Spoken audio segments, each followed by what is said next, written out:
My broker says, in the long run, that kind of investment could be a good idea. What's your broker say? Well, my broker is E.F. Hutton. And E.F. Hutton says,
Ahoy, mateys! It is I, Dollar Cost Moon. What's up, you guys? Filling in for RG3 here at the Discourse Syndicate. As always, I have a salty sea dog, Motley Investor. What's up, bud? What's up? God damn, man. We're back at half a fucking penny again. I love it. So quickly, too. Quickly. Skyrocketed up. Dude, I thought we'd hit this maybe by like next Saturday. That was honestly what I thought. Like, whew. I'll give you some tips later, Colin. Don't worry. I was not expecting it. Not this soon. Not this soon. Yeah. Wait. Is that I see an OG'er in there. Who is that guy? Oh, it's Funding Jim. Look at that. Hard to recognize me now. What's going on? Everybody's gotten look at your lighting over there. Into Hex. Now nobody can see. You're in the shadows. Yeah. It's an exciting day, man. I mean, I feel like I've been setting things up as everybody is, I think, for the upcoming big payday and like this, do you try to front run what people are going to do, which they might buy, the last couple of weeks, because everybody, like even Litecoin made comment last time about procrastination and how long have we been saying, like Richard said, don't FOMO, and then Richard and everybody's been saying get staked, and you're finding people saying, well, how do I get this Hex stuff I'm supposed to stake to get this big payday thing? So it's an exciting couple of weeks that we have ahead of us, and this is just the kickoff. Super exciting. Boy, I've worked on this voice for quite a while. But lots of vaping. Yeah, lots of vaping. It's his podcast voice. He's doing his streaming professional. This is Litecoin Moses here with Dollar Cost Crypto. What is up, you guys? Like, I don't know how some of these guys talk. They're like so monotone or some shit. Like, that's crazy to me. I'm trying to attract the ladies. The ladies are going to be listening to that stream as well. Yeah. It's like the worst. The worst thing you can say on a mic is moist. Yeah, that's a very cringe word. Yeah, but we actually have someone new to the Discourse Syndicate in the green room right now. This guy is a friend of Motley Investor. Dude's smart, and he's figured out Hex pretty quickly from what I've heard. What is up? What's up, Chef? Hey, how's it going, everyone? What's up, bud? Thanks for coming on. Happy to be here. Yeah. Welcome aboard. Thank you.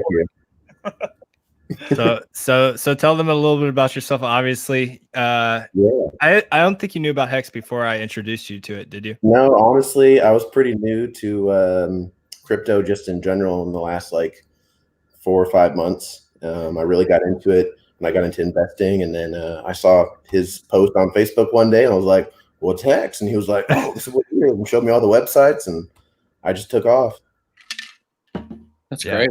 That's great. Yeah, it was amazing too because I told him, and like he didn't have time to talk that day, so I gave him some of the websites to start doing some research, and then he came back and he started talking to me like about T-shares and his ladder and stuff already. I was just like, what? I was expecting to have him to like start like explaining everything from the ground up, and he did a lot of research on his own already, so I was really impressed.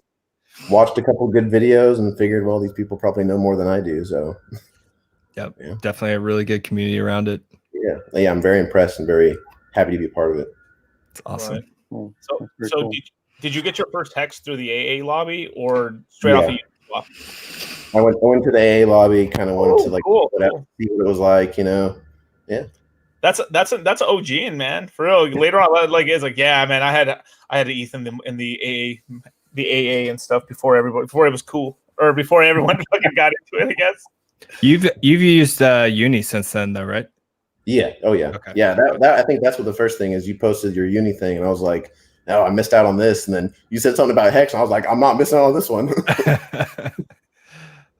Very cool. It's actually, you know, when they talk about the ROI on your excitement, you know, so people will talk about like gambling and things like that, and they'll say, okay, if you go to Vegas, the best game to play for your speculative money of gambling is like a sport game, because you're anticipating the outcome, you know, for 3 or 4 days, and then you're engaged in that game for that day. And I think in some ways the AA kind of satiates that. Some people say, you know, it's not as, you know, I don't know that I got it or what I'm going to get, or the ambiguity of how many hex per ETH or whatever. But it's actually kind of cool to realize, oh, I was in on that good day. I was, you know, or whatever. Right. Pretty cool. Yeah. Oh yeah, it definitely gives you that kind of risk factor. Get your blood pumping. Yeah. Shep Fundy Jim was also in the Navy as well. He was a corpsman. Cool. Sweet. So you're a Navy guy. You're out of the service or what? Yeah. Look at his beard. I might have gone back to submarine regs. You know, you just submarine. I've been out for about a year and a half now. Yeah. Okay. That'd be for me. Yeah. That's cool. Yeah, we're waiting for Motley to get I out. can't wait. You know, I know recruiters talked to me when I was, I think I was 17, and they were trying to market for me to go into the submariners of the Navy, because they said, hey, if you go in the submariners, you can grow a beard. And I was like, I haven't hit fucking puberty yet. What are you talking about? what kind of beard do you speak of? Yeah. Not a selling point for you. Not a selling point for me. Yeah, not at the time. So Shep, I would like to get into your staking strategy. Yeah. Well, you know, basically, I don't have as much capital as some people that, you know, can make tons of rungs on their ladder, but I've been going for like a 3, 6, 9, 12, 15. Oh, 3, 6, 9. Yeah, that's what we like. Yeah. And then once I get that all the way filled up, I'm thinking maybe try to sneak some in the middle, maybe fill in the years between the 3 years, and well, you don't have to listen to this advice right here, but I think at least psychologically, it's pretty smart to have some come out every year, just to have something to play around with, because it'll keep you from doing something dumb at some point. You know what I mean? Emergency end staking, yeah. Just you know, careful. I mean, like you could be like, cool, I made some cash, and then, well, I don't have any more stakes this year. And then it's heartbreaking. One thing I was thinking about, now, if I were to have a certain amount of Hex and I wanted to stake it for 3 years, would I get the same amount of T-shares if I were to take that same amount of Hex and go 1, 2, 3 years? No. I get the same. I didn't think so. Okay. No, you get a little bit less, but it does give you a little more optionality with the money. Right. But what you can do is you can actually change the principal that you stake over those 3 years to equal the same amount of T-shares. So you can do less. You can do less your first couple early years and start giving more principal towards the end, and you can still potentially wait. Will that still work? Yeah, it works both ways. Okay. Yeah. So you can mess around with the principal and try to, if not equal, get close to the same amount of T-shares. Right. Yeah. Okay. And then you have something to wet your beak throughout your ladder, so you're not just itching when Hex moons like crazy. Right. Yeah. And now, go ahead. It's really interesting when people like we talk about this, like the CD ladder, right? Like, or like a bond saying a certain yield or something like that, because it's supposed to be about stability and those types of those marketing of those kinds of products from banks. But the thing that people almost never realize unless they've been in business or savvy about finance in general is the cost of things can go up faster than the yield. So you might have a CD that pays a certain percentage in dollars. Mhm. Say, oh, I'm making money. When on net, you're just barely maybe keeping up with inflation. So to be in something that has exponentiality, the potential of exponentiality, the mathematical proof that it will be exponential, Right. like Hex is really, in my opinion, a better hedge than a dollar-based financial product. You know, a dollar-based, yeah. A lot more potential. Oh yeah. Yeah. Definitely. Looks like somebody from the YouTube chat wants to get in as well. Okay. I'll throw up the link. I'm a little bit nervous about that, especially if it's a YouTube channel where you can get like, Yeah, I like know. I've left the link out there in the public, and I'm like, somebody gonna come on and moon me or some shit, you know? Yeah, well, that's why we have a green room first. At least there's no Real quick. Yeah. It is Discourse Syndicate, so if you're gonna do it, it's gonna be on this channel. Right. Yeah, for sure. You did warn me, Motley. What's that? You did warn me. Yeah. Sometimes we get a little unruly on here for sure. Yes. Welcome to Chat Roulette, you guys. yeah, here we go. Yeah, let's not. Dude with his pants off. Yeah. Oh, it's a chick. Oh no, it's a chick. Stop. Oh yeah, turn around. Yeah. R.I.P. to Backpage. Damn, Cookie Boys. Evidently, with this hex pump too, we finally got off the third page of CMC. We're on the second page now.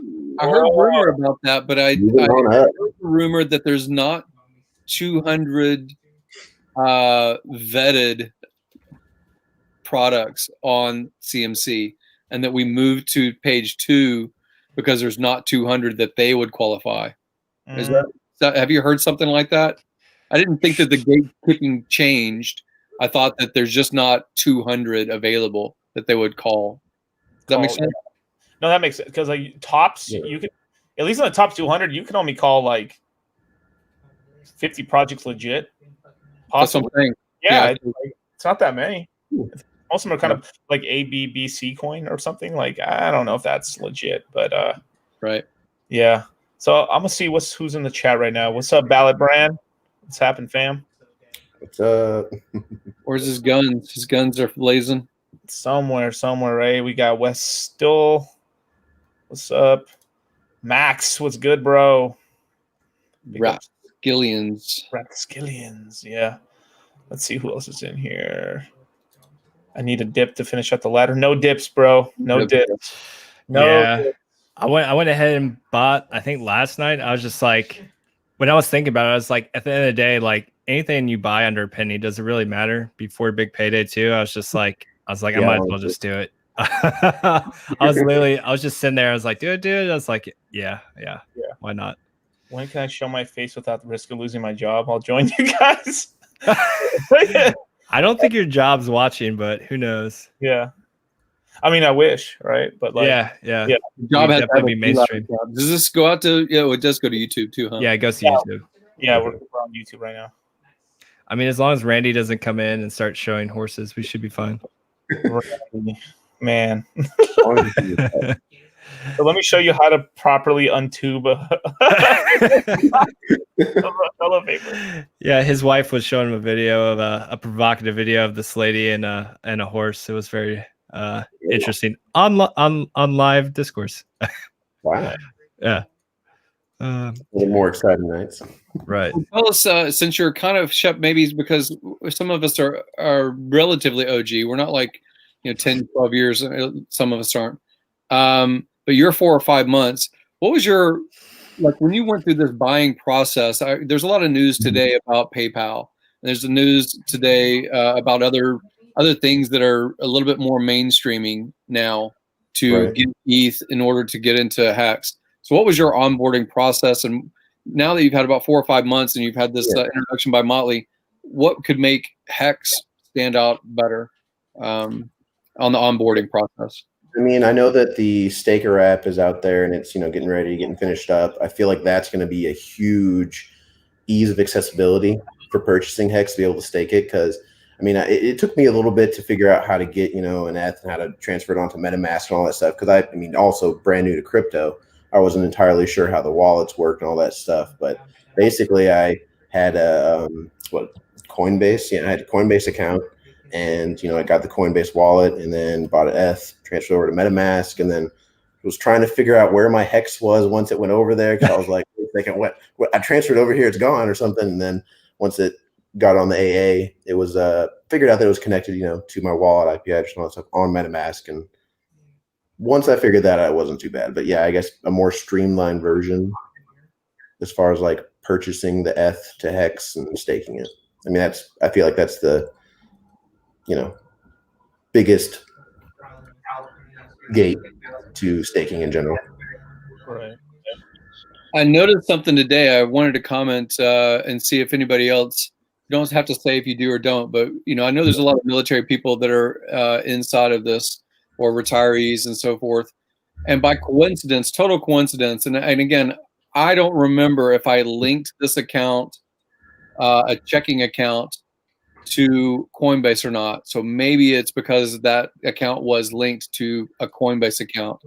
But today I was inside of USAA, which is a lot of military people use it as for checking and credit cards and things like that.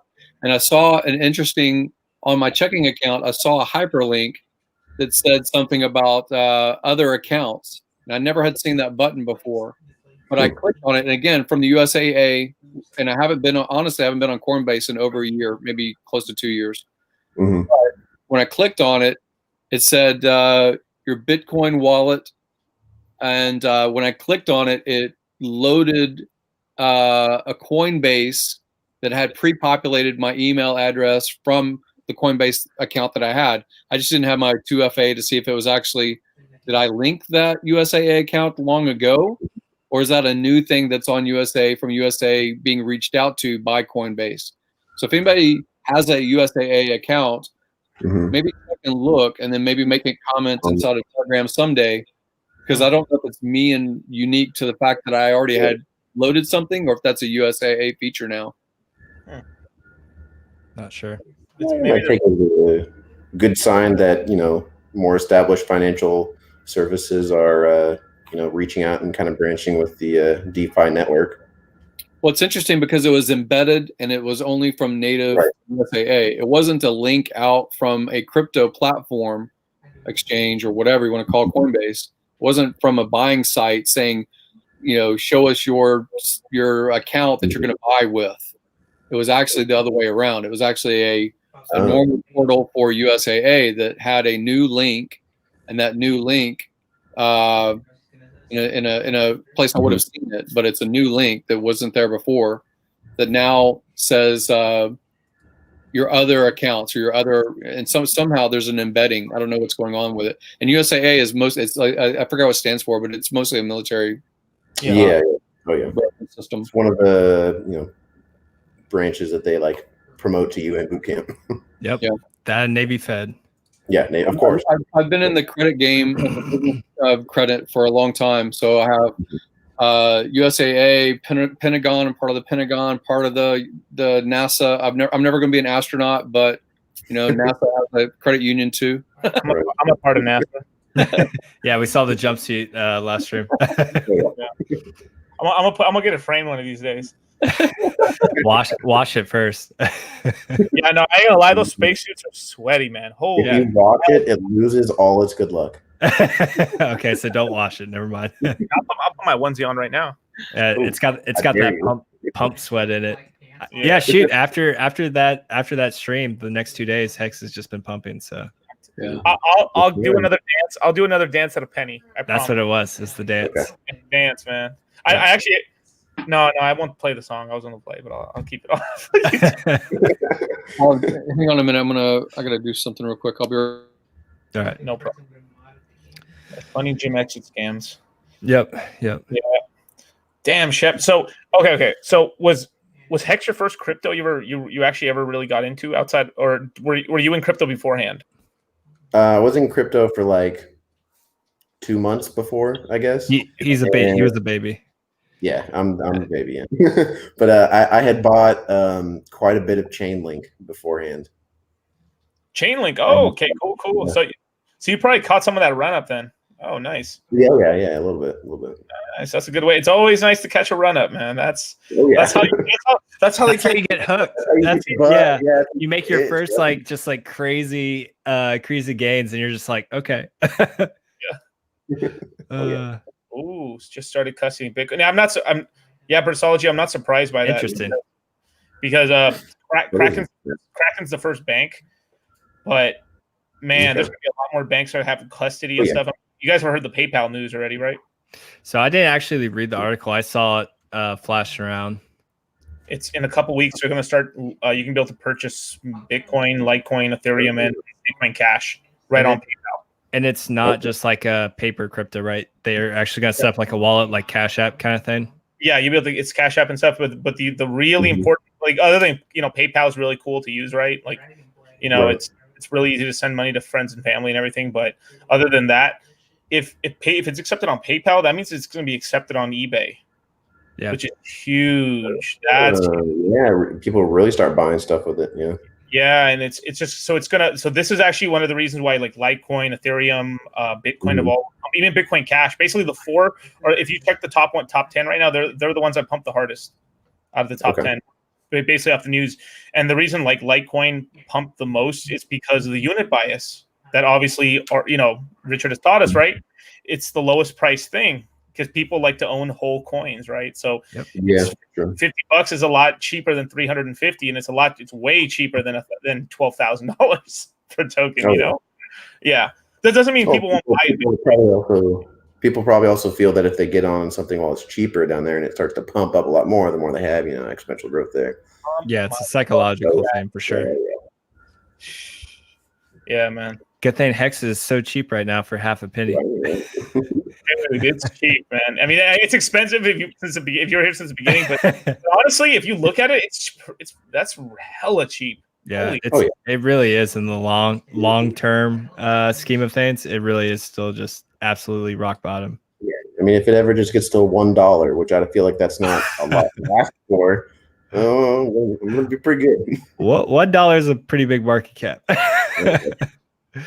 But again, so I think that right now the liquidity, the liquid part of a hex, and this phase of hex, the skepticism and the gatekeeping of hex, the staking percentage is like less than 13%.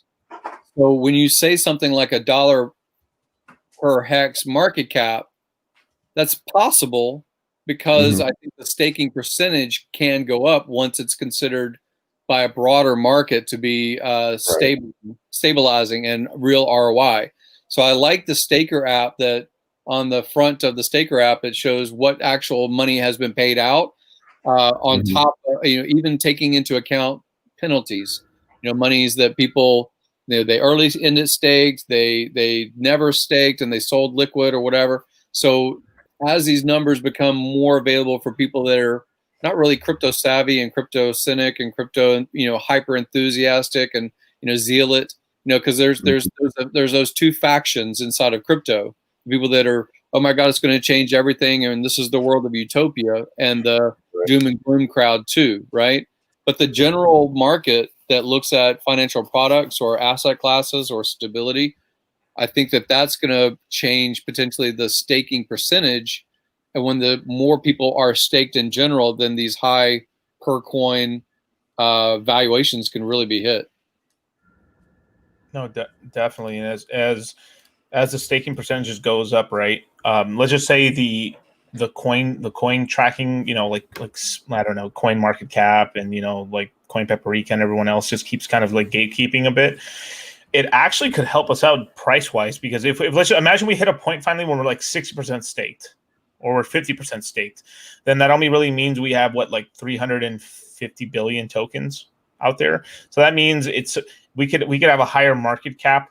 We could have a higher price per token, and our market cap wouldn't be too ridiculous compared to the other tokens that it could be like almost allowed or whatever, right? Because like, I don't know. I think honestly, I think we could pump to all the way to 3. We could pass XRP, and it wouldn't be too bad. Where I think people would start going kind of crazy was like if we passed Ethereum or something. That would be. I think would be once HEX insane. gets the big payday and people really start to see that it's not, because I feel like there's still a big stigma around HEX.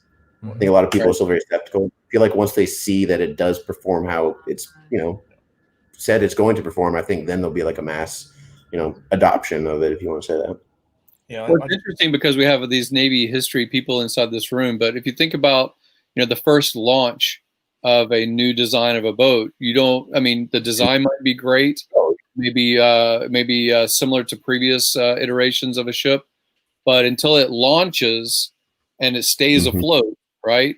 You don't really know. Right. The speculation side is that thing. But when it comes to, it's interesting because for us, as I even became more confident in the HEX ecosystem and the product, the ballast of the OA is that they're not likely to sell. It's against their best interest to sell. And when you talk about, getting a staking percentage go down as far as 5 or 6% or whatever Litecoin was just talking about, or dollar cost was just talking about, that actually turns you into OA, the smaller percentage of stakers, because you're also in that same boat. It's less likely for you to sell in bulk. Just like the more ownership that you have directly as a power position in Tesla, the less likely you are to sell Tesla. The more that Warren Buffett bought of Wells Fargo, the less of Wells Fargo he sold. Right. So you can look at the reducing percentage of staker class as not just whale making, but ballast setting for that whole product. What's your understanding of the OA, Shep? I don't know if we've talked too much about the OA, you and I. OA stands for original account, right? Operating account, I think. I mean, basically, it's like origin the address. All access, I guess, to all the Ethereum and the AA, and they, I don't really know. Looks like an opportunity for Motley to make comments. Yeah. So the well, shoot, I don't even know if my brain's working. So the OA is what? That's where I want Litecoin to come in. There's an opportunity for Litecoin to come in. Yeah. All right, tell me what's the question again? I was reading comments. I'm sorry. So we're talking about the OA and what it represents and how it works and everything like that. When it comes to in-stake penalties and what we believe its intentions are, and pretty much everything about it. We pretty much believe that the OA is a benevolent whale, right? So there's something we call like the tragedy of the commons, right? Where there's certain things the ecosystem needs, but you don't have one entity that it controls enough of it that it makes sense for it to spend money to get that thing done, right? So if let's just say we all own, like there's 100 of us and we all own 1%, it doesn't make sense for us to spend our whole bag in order to try to raise it up because we get no monetary value out of it, right? But there are certain things that, like, let's just say you owned, I don't know, 30% of a crypto, right?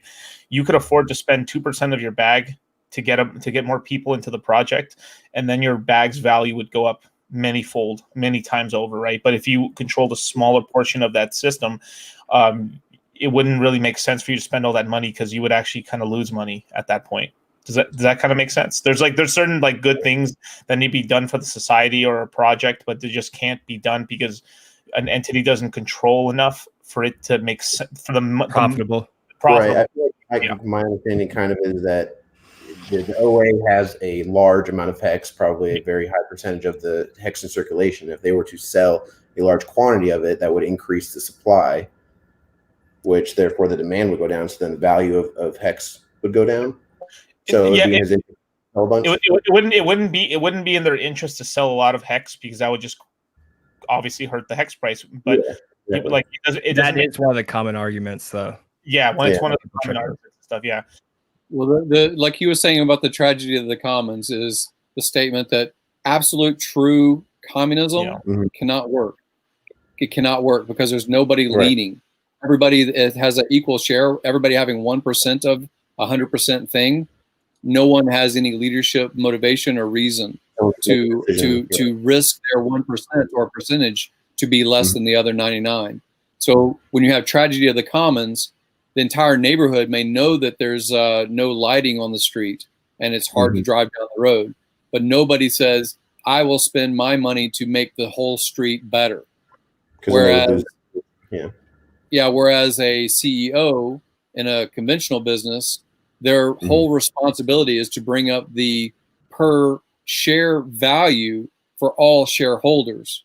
So Elon Musk wants to bring up the share price. He doesn't just want to profit from selling product. He wants to bring up the share price for every holder. Right. So it's something like that. Yeah. Okay. And another thing for what the OA does as well, right, is the reason it doesn't stake so far is to give us those kind of like you ever read that thing like don't judge a book by its cover? Like you've heard that old thing, right? Don't judge a book by its cover, but we all end up doing it.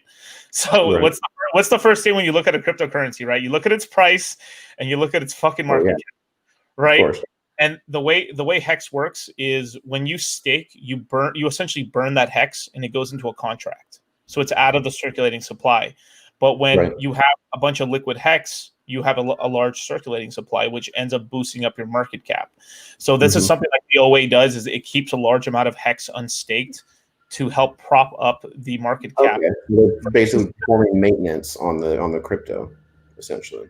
Yeah, well, one is it's a war chest, as well as keep making sure that there's it keeps Hex in a nice place in the market cap rankings. I don't know, it's like Nomics, where they're more non-biased. They're just tracking off the numbers, basically. Yeah. Imagine if you had like 50% of the supply that you just knew wasn't going to sell.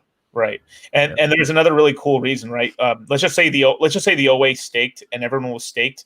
The APY you would earn off your interest would be a little bit lower, right? But because the OA is not staked, it actually gives everyone else who stakes a higher APY. So it's like with over time the OA is getting inflated. Its stack is getting smaller through inflation, and that inflation goes to us who's staking. Basically, so that's why we right now we have closer to I think like 30% APY right now. Probably, I think we're like 12-something% now staked. Yeah, not staked. Yeah. So it's like 30% APY, and it just gives the people who believe in the project and they're staking more Hex, which gives them more power and control over the system, which is just pretty cool in my opinion. Another good action on the OA's part, because originally I think the OA was staking because initially, not even the OA thought that was what like everyone would want, like good faith, like OA is staking. But then I think the OA quickly realized, like, hey, if I stake the amount of Hex I have, there's not going to be any interest to be had for the staker class.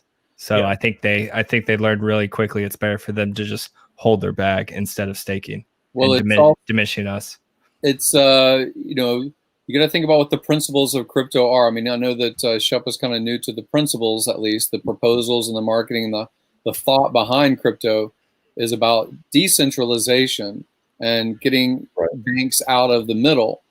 And at least with the smart contract of Uni, how that operates as a decentralized exchange, there's not banking permission. There's contract and there's code. That's executing that trade on Uniswap, and you're not seeking permissions. And what was I going to say? Oh, so in the Uniswap system, there's something called a liquidity provider, and that liquidity provider provides half of the Hex needed for trading and half of the ETH needed for trading in that pair. And my point is that if the principles of crypto are to decentralize, the Uniswap is one thing that gets decentralized because originally there might have been one liquidity provider or only a few liquidity providers. But over time, there are hundreds and hundreds and more people participating as liquidity providers. So it's decentralizing over this past year. And similarly, I think that the staking, the whales in this ecosystem, they are growing in number because they're rewarded to become whales. So staking and compounding and throwing money 15 years out into the future before it's redeemable, those are rewards. Those are mechanisms for reward. So it's actually a decentralizing system, more so than Bitcoin or other platforms. Okay. Yep. Yeah. one of the core values that crypto was originally based on. But we kind of gone away over the years, it seems like. Well, it's interesting because in this political scheme, stay out of politics, but there's a political scheme to redistribute wealth. Over here are people that don't have money, and let's just make everybody have the same amount of money. And they've done research, and they find that when people get money decentralized, it almost always reconcentrates. It reconcentrates to people that decide to be savers or entrepreneurial or use capital to multiply their stack, versus people that say, now I've got money and I'm going to spend it on some consumer good. So you find that even if you gave $1,000 to everybody in your neighborhood, a year later, there's still the concentration of some people have most of that money, and most of those people have spent that money. So it's a human psychology thing too, even about decentralizing or centralizing monies.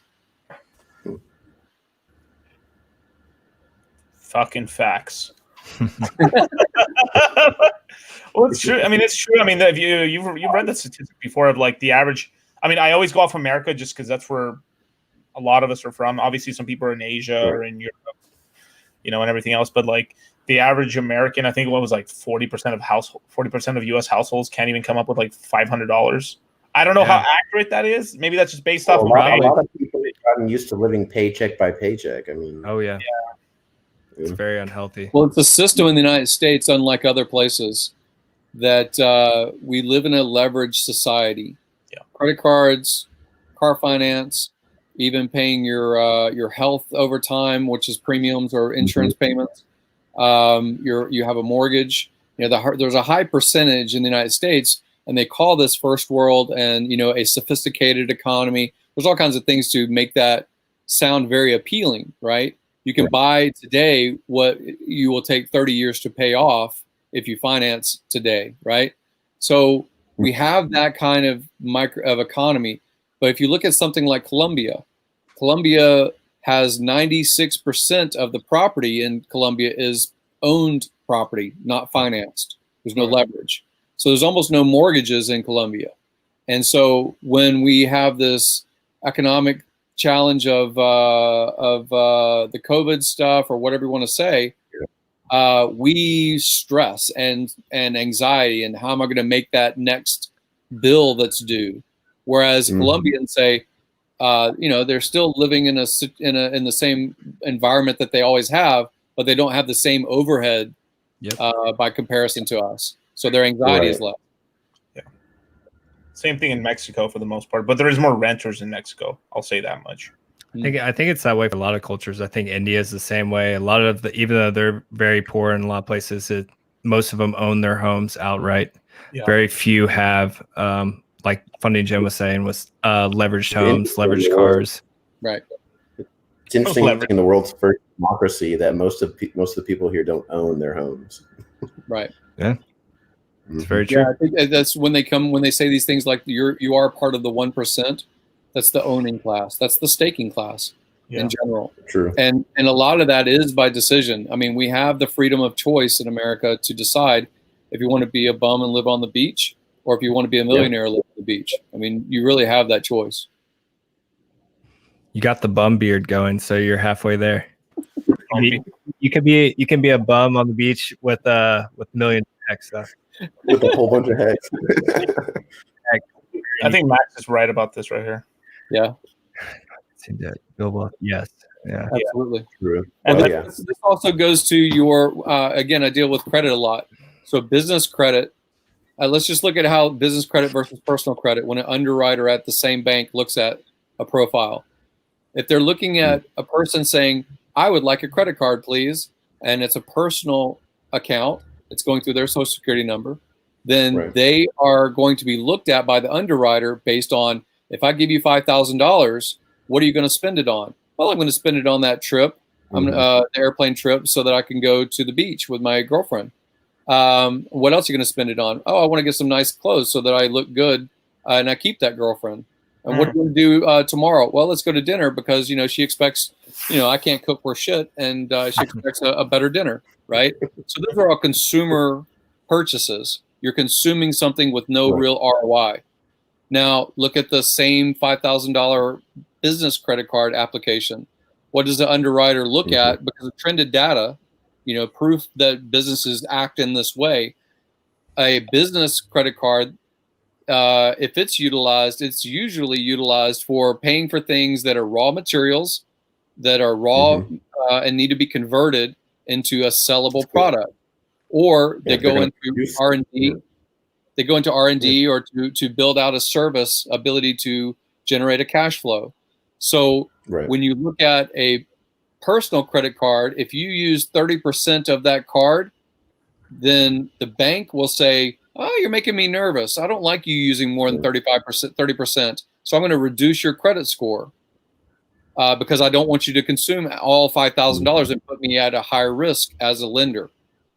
When a business credit card is utilized, the underwriter and the algorithms and the trended data about what businesses typically do, a business credit card can go 100%. It can use all $5,000, every penny of that credit line, because the bank and the underwriter, through history and how businesses usually operate, say, oh, they had to buy they had to buy raw material, they had to hire staff, they had to buy equipment to convert raw material into finished good, and they're going to have profit coming up, right? So the difference is a capitalist mentality versus a consumerist mentality, and it proves out. Oh, yeah. The capitalist is a lot more likely to pay that interest so that they'll actually make money off of it. Yeah. Oh, yeah. Yeah. So a capitalist looks at the leverage of other people's money, and that's what a bank and what lenders are. They're looking for, I don't want to sound offensive, but capitalists use dumb money. Dumb money just looks at straight ROI and a lower ROI. That's why you get on a regular bank CD, you get less than 1%, because you didn't have to have any say about how that capital is utilized. It's not even utilized to rent out. I mean, Richard covers this in better detail, but it's just used as permission to borrow other cheap money, free money. But yeah. Got it. Yeah. Well, at the end of the show, we're going to pick out some names for the Million Hex giveaway. We forgot last time. Yeah, we forgot last time, so we'll do some extras today. 6 million? Did he say extra? He's going to give out 6 million hex. Is that what I heard? Extra people, extra selection. I thought he was doubling the hex give out. I don't think you know about the hex giveaway, do you, Shep? I do not. You want to talk about Litecoin and what we're doing on this channel? Say it again. Someone came. Go ahead. The hex giveaway. You want to go over it for Shep because he doesn't know about it. He didn't know about Discourse Syndicate. He just knew about Hexo's channel. We can go over it for him and then any other new people on Discourse right now. Before you cover that, can you give what the 1 million hex in dollars is equal to? Yeah, currently that is worth about. It's currently worth about $5,200 off the current hex price. Yeah. So right now we're doing the Million Hex giveaway and we're gonna give this out the moment we hit about 1,000 followers on the Discourse Syndicate Dlive channel, and we're trying to get to that point so we can start hosting people and doing all kinds of cool stuff with the channel.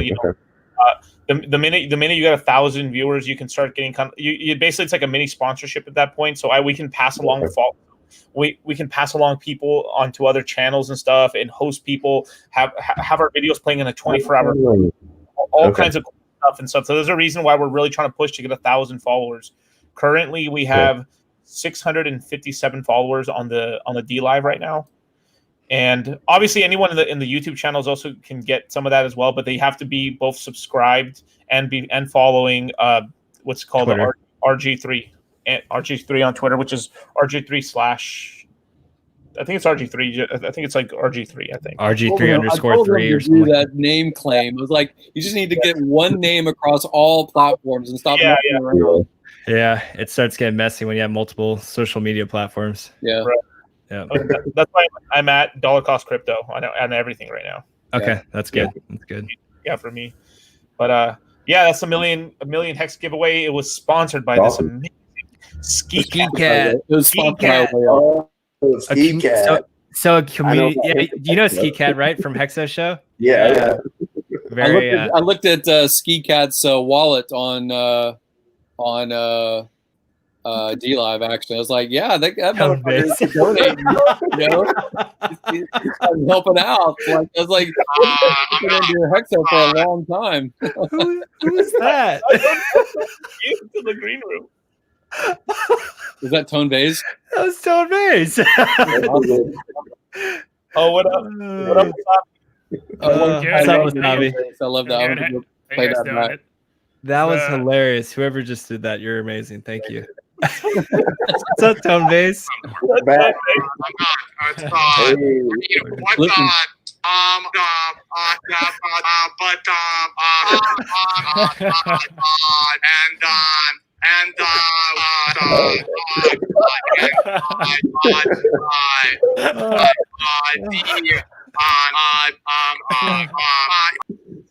Thank you.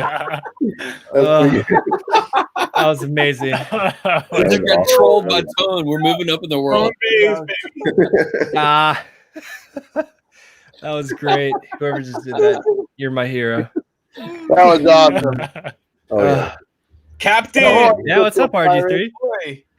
Hey, What's nice to meet up, you fellas? guys. Nice to see you.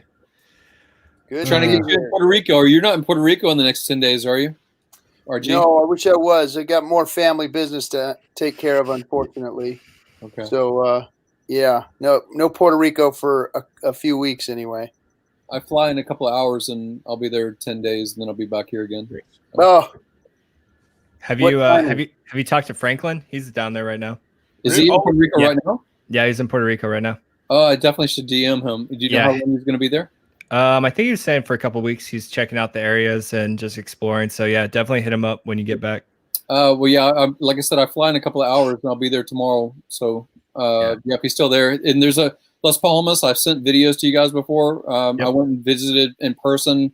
Took a lot of video. I haven't sent it out to you guys, but it's a great spot. It's a yacht club and shit. It's pretty cool. Yeah, definitely hit him up. I think he's still got another week or two down there. Cool. Da. This is awesome. I love the tone bays, man. Tone face. Who the hell did that? Yo, someone Yeah, that take was- credit for that, please. Please. That was awesome. Please. I think that should be like a regular invitee. Yeah. That was so great. On base, can you come back onto the green room, please? Can you be a little bit more articulate in what you were trying to convey to us? I didn't understand the nuance of how he was explaining everything on TA. He was saying if you just buy me dinner, he can be more clear with his expressions. He told me to short. That's the only thing I understood. always a good move. It's like, So, looking into crypto, What's up, man? Good. Are you guys able to hear me? yeah. It'd be great. Okay, cool. Yeah. So yeah, not too bad. I had a pretty good day. I was able to get some ice time. So Nice. overall, pretty happy. I got all my stakes are figured out. All that's sorted. My only problem is I need more. Did you get in before? Did you get in before our amazing pumps the past couple days? I did. Yeah. I Nice. got in. I got all my buys in before, while it was consolidating. That huge wick down we had a couple days ago. That was when I got my really big buy. That's in. awesome. That's awesome. That's great, man. That's great. Was that just coincidence, or had you been looking for that opportunity? Well, so I was already planning on buying while it was consolidating, and when I saw like that red candle, I was like, This is "Damn, it. this is it right now." This is the So moment. I converted this past week. I converted a Corvette into Hex. So yeah. Oh, you sold it? Yeah. So, Wow, that's awesome. Now was Title that changed in the over. States or Puerto Rico? The Corvette. It lives now in LA, so RG Okay. might see it driving around. There you go. Very cool. Very cool. That's awesome. And would you sell it in? Would they pay for it in? So it had I had thrown a rod in it. So the listing had said that the engine, it was just a driving engine, it wasn't the original engine. It appraised at 78,000, I think, like 10 years ago. I got 46 for it. No, But- I mean you were offering them discounts if they paid for Oh, yeah. for it in crypto, did they? So the guy that bought it was like 65. And I said, you can save money. He says, yeah, it just makes me too nervous to do this Bitcoin stuff. Yeah. said, okay, just hand me cash. Yes. Okay, that's fine. I'll convert it for you. Yeah. So cash became ETH and ETH became Hex. There you go. 2 days. That's awesome. Yeah. Congratulations on selling it. Yeah, it's awesome. It's one of those things too. It's like you gotta, like I remember 2017. I was like, don't FOMO, don't FOMO, don't FOMO. You should probably like pace it. I was like, but big paydays in 30 days. Fuck, I gotta go ahead. Yeah. I'm doing all kinds of things. Just anything I can scrape together this last month or so. I can't help myself. What On the corner. FOMO, man? It hits all of us, no Just matter what. Just a degenerate. Can't help it. Yeah. What's interesting, because even if you, I mean, again, I'm not proposing people do this because this is financial conversation stuff. So it's definitely not financial advice. But even if you were to buy with the intention to sell after, but you still have effectively free stake, house money that you're staking. So you should stake regardless. And even if you end and out, you would make money. So it's hard not to FOMO with the opportunity. Is what I'm saying. Yep, once in a lifetime for sure. For sure. Do it. Put it on. Yes. Put it on a show. You can have was it OnlyFans account or whatever, and see if you can get a little bit more money for Hex. every photo in that onesie. It's going to be only stake. Only stake account. The only staker. Everything you pay me goes to stakes. Yeah. Shit, that'd be funny if I put it on and tomorrow we get to a penny. Damn, bro. You can't take it off until big payday. Like you'd have to wear it. You have to put it on and never take it off again. You hear that, guys? He'll wear it for 30 days. He said it. This is contractually binding right here. No. So how's the fitness program been doing? I've seen you guys posting. You're doing the Cabana challenge too. I think I saw Motley was putting stuff on Twitter or whatever. Yeah, it was good. I've had a really solid leg day, which I'm still recovering for, like 2 or 3 days ago. And then I had I was on chest today, but man, I've gotten a lot weaker than my younger days. I tried to put like 225 on the bar and get a couple reps in. I got in like 2, and I was just like, okay, I got a little ways to go before what I used to be. Well, you know, like how Tesla has this, you can put a deposit. I think it was $100 to get the Cybertruck. When the Cybertruck comes out. So they did that. I think the Boston Dynamics is going to make my robo body. So you have to do all this flexing and Cabana stuff. I was like, I'll just buy that shit. Their stuff is horrifying. That's gonna be the new damn military. It's just gonna be a bunch of Boston Dynamics robots running around with assault rifles. As soon as Elon Musk Neuralink has like volunteers to put this in your head, I'm be like, I'll take it. No, I'm good. You let me know. Let me know how that works out for you. And then I'm gonna have episodes of computing. I've seen episodes of Black Mirror. I'm looking forward to it. Yeah. I'm not trying to be the guinea pig on those. And I'm gonna fund it all with Hex. Yeah, right. That definitely might be a possibility. Oh yeah. Today. I haven't done my workout today, but yesterday was my second workout so far in the Cabana Fitness Challenge. Would you end up doing? I did shoulders and triceps. Okay. Yeah, I did chest and buys on. What's today? I guess Monday. Yeah. Oh, that's class. Yeah. So I did a Monday chest day. Oh, I never do that. Even though I go to the gym when no one else is there, I just naturally avoid chest day on Mondays. Yeah, I'm probably gonna end up doing just because I have a chest bar and everything. International Chest Day. Yeah, I know it is. So it's usually International Chest Day every day for some people. And nerd girl. Yeah, but I am doing arms day. So one day I'm doing biceps, next day I'm doing triceps and stuff, and then from there going back to biceps. Okay. Yeah, just to get some more work in. I want to get my arms back. You can't even see them. I tried to do a leg day today, but with my broken foot, I just can't really do much yet. Yeah, you probably shouldn't do that. It's Leg probably day not with a good broken move. foot. That's hardcore. I just didn't do. I did like the leg extensions and leg curls. Okay. Like that's about all I could do. Yeah. But you could still be straining it when you're trying to flex or you're putting tension on that. You could still, True. yeah. It's You might been want like, to be a little careful. like 7 weeks since I broke it, so I think it's almost Okay. healed. All right. Yeah, it's better. Yeah, I'm doing back tomorrow, so we'll see. I'm doing curious back to see too. what my deadlift is at.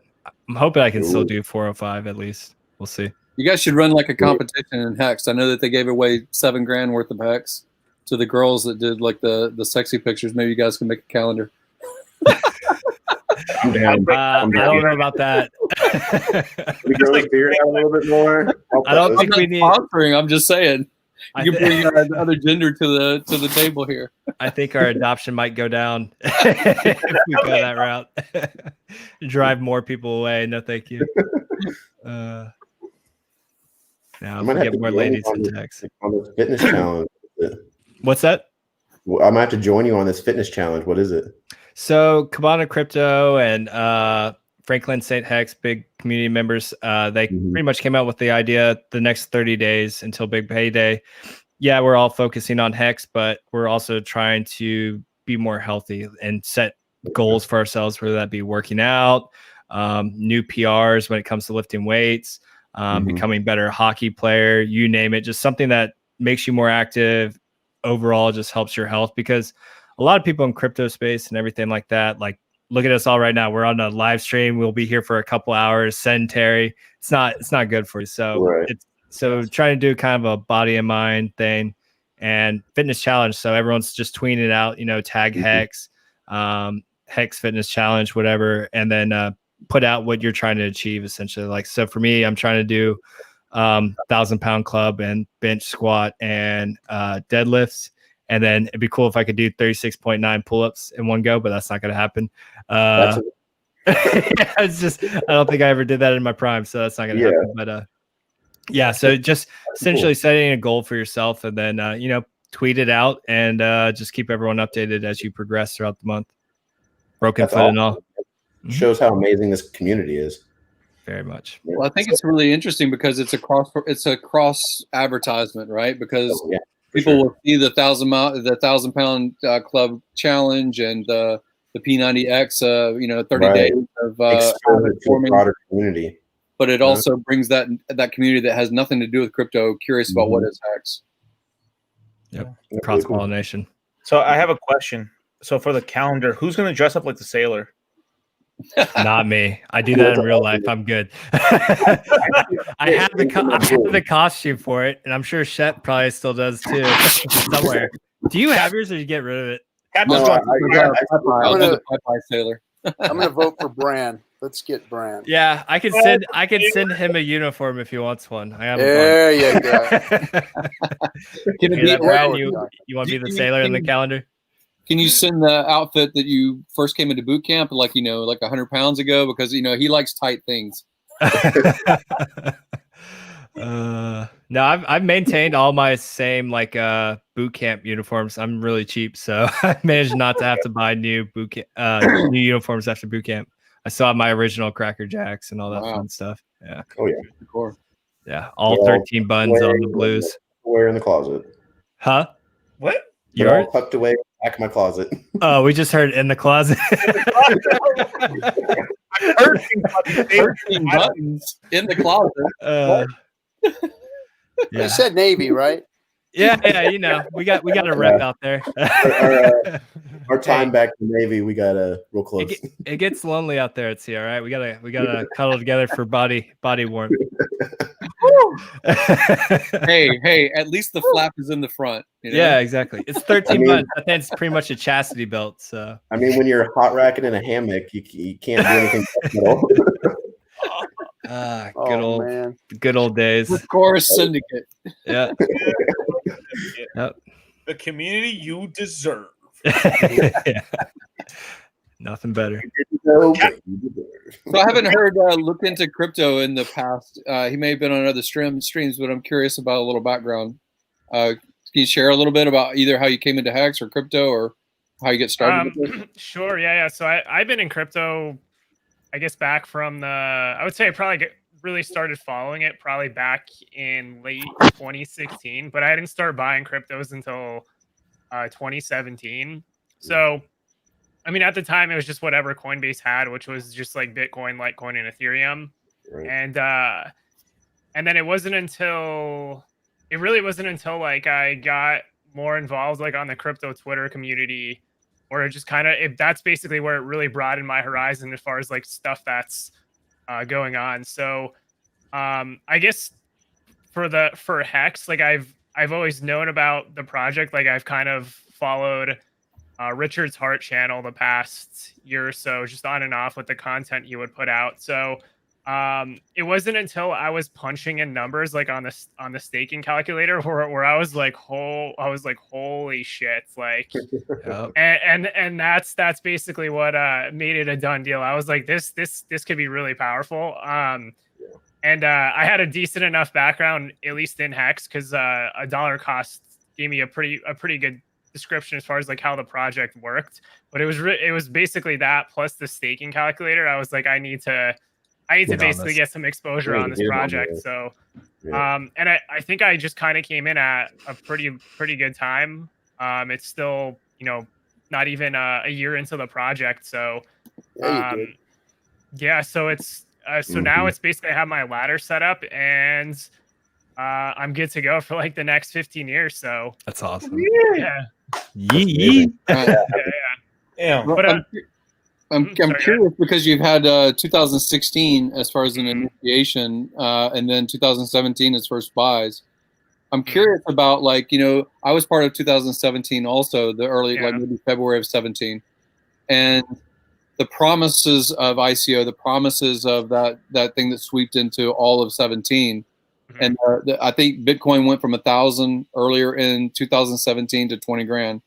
So that was mostly promises versus code.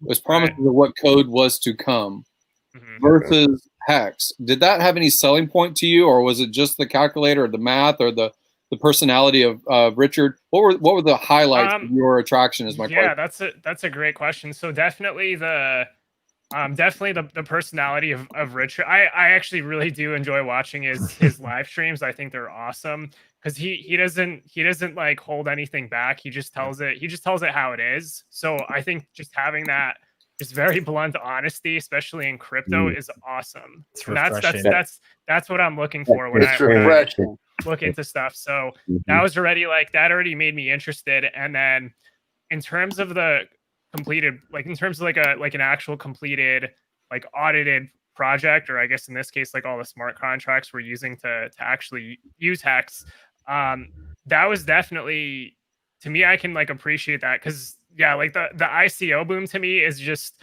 I just kind of look at that as a bunch of people making a bunch of junk money where you're buying promises basically, where in this case, like you actually have something real you can use. Like it's not like when I buy Hex or something, I'm buying a promise. It's like, no, I can buy Hex and I can use it as it's advertised right away and start, collect. And it all comes down to like, just basically just doing the research on the project. So just understand, like if you do end stakes, like there's repercussions for all that. So all the information is there on the internet. Like the community was also like another big selling point to me because the Telegram channel for Hex is larger than projects that have been in this space for like 5 years.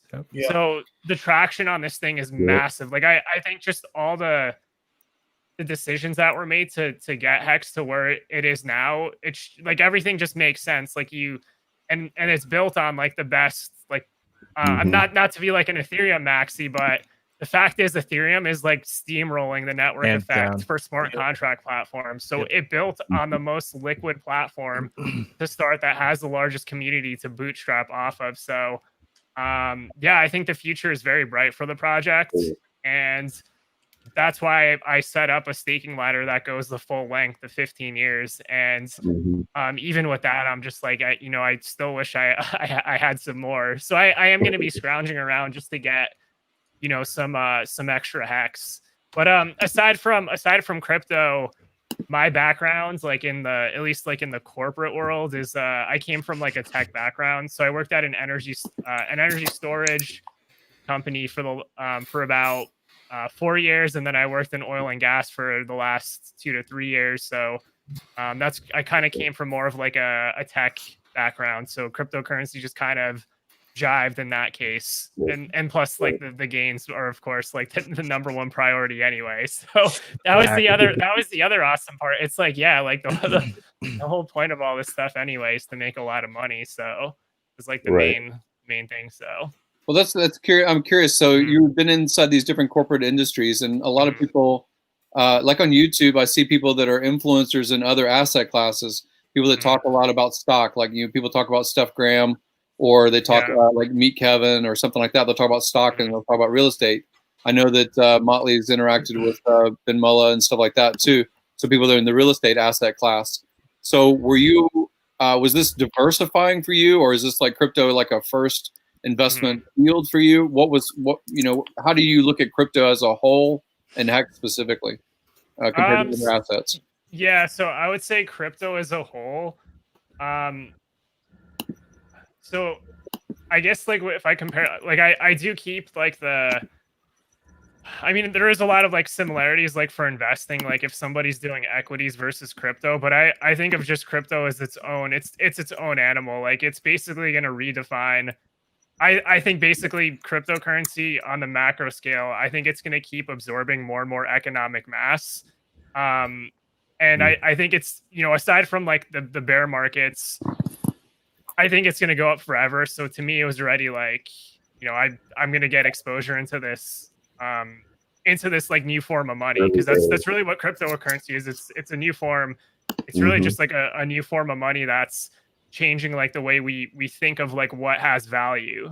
And then in the case for HEX specifically, I think the big thing, at least in each of the market cycles, is like, for example, if you look back at like even Ethereum in the last cycle, it did something so wildly different than what came like before that. Like it was basically a brand new animal at the time, like with the smart contracts, where it just enabled like unlimited possibilities as far as what you could do with it. And then the ICO phase was just kind of like you have a lot of junk, but at a certain point you have really good stuff that eventually starts to float to the top that sticks around long term. HEX. And yeah, definitely HEX. And when I look at this cycle, to me, HEX has by far like the most interesting. It's one of the most interesting projects in that it's so unique in terms of the game theory. There's nobody else that's doing what HEX is like really doing now. And even if somebody else tried to come into the picture, it's basically like it's basically an altcoin in that case, like relative to HEX. Like HEX was the first to really do what it's doing now. And I think that's really important, is like to get involved with like something that's unique, that generates like a huge network effect that gets bigger and bigger over time. So to me, the signals were great. Like, I don't really care what other people were saying, like calling it a scam, blah, blah, blah. Like, honestly, like I'm more of when I see a lot of people saying like things are like a scam or not really providing much like information into a project, that actually makes me want to look into it and actually potentially just like counter what they're actually doing. Because I generally don't really follow whatever the herd is, like in any like financial asset class, and definitely cryptocurrency. So yeah, I guess that's I think there was another question in there, but I kind of went. That was a good rambled on. Yeah. Well, there's a lot of people that an investment is actually going against the majority. So in a lot of cases, because they always say this thing like buy when the streets are full of blood or whatever, and things like that. All these different maximisms or whatever. It's very interesting because the game theory supports the smaller group that's actually investing in HEX as well, and amplifies it. So it's very interesting. Yeah, and I do have and because of the way the game theory is constructed, that also had an influence on how I like set up things like on the stake. Because I think even for things like for price, like a lot of that stuff can be pretty wildly unpredictable. Like just through the whole cycle. So, you know, when I'm even setting up things like a staking ladder, I'm making sure to hedge like the possibilities. Like, hey, like I don't know like when the cycle top's not gonna be. I'm just gonna set up a ladder that just, you know, gives me the best possible reward long term. Because like at the end of the day, like I want to make sure even after this market cycle, I also still have like a good amount of like shares in the network to keep accruing those gains long term. Because that's like the awesome part is like, you know, we're definitely going to see it like at, you know, if we're looking years ahead, like for whenever the bear market is, like once you do have like that contraction phase in the market, the people that keep their stakes like even open are going to accrue like so much, like a massive amount of interest on that. So like the whole thing was just mind blowing to me. I was like, I think whoever tries to like basically trade Hex is gonna get destroyed just because of how the game theory is set up. I was like, you have to like just set up a long-term plan on this thing. Yeah. Yeah, it's very attractive. Again, as it matures and the word of it gets further and further out from the core, it actually is a incredibly investable product for businesses or for financial, you know, people. There's a lot of people inside of Hex that are in the financial space, advisor space, and they deal with, you know, all kinds of market products, derivatives. But yeah, it's very appropriate as it gets, you know, like you see Bitcoin being investable only in the past couple of years by corporates or financial planners and things like that, or gateways opening. And I really admire the Bitcoin. I mean, I was a part of the Bitcoin holder crew for a couple of years, but I'm glad that those obstacles have been knocked down to really pave the way for something like Hex. You know? Yeah, and that's actually, and that's like another reason why I'm so like, even aside just from Hex, like all the best projects are just, they're built on top of like Ethereum. So just that whole ecosystem, I think, is gonna just kind of blossom with like lots of good things. And Hex is one of the like the early ones, which is great because like that's gonna pretty much reap the best like rewards long term anyway. Because like it's crazy, like it's even, you know, less than a year in the size of the community now, like that was already mind blowing to me. Like there's not a crypto community that has like the amount of people interested this like early in a project. It's very few. Yep. Whoa, Hex Shark just donated a Ninja Guinea. Nice. Thanks for the show, guys. I appreciate you all. Thank you, bro. That is awesome. Thank you. The same Hex Chart inside the Telegram. He's always active in there. He's a great commentator. Oh, yeah. Hex Shark. Hey, then we got more lemons. So if you guys, obviously I missed, you know, the beginning here, and I had a few minutes. I thought I'd jump on, but you guys talked about the pump. What's going on? Have you been? I mean, obviously, I got on it. It looked like you guys were all fucking like going to sleep or some shit. No. Come on, dude. We're pumping. You guys should be like jumping around in your underwear and shit. Hey, if you're staked, if you're 100% staked, it doesn't really make a difference. I mean, it's great. Talk about it does make a difference. I mean, it doesn't make a difference to me because I'm not tempted to EES. Yeah. So, no, but we want to see Hex price go up. Of course, Hex price go up. It will. It is.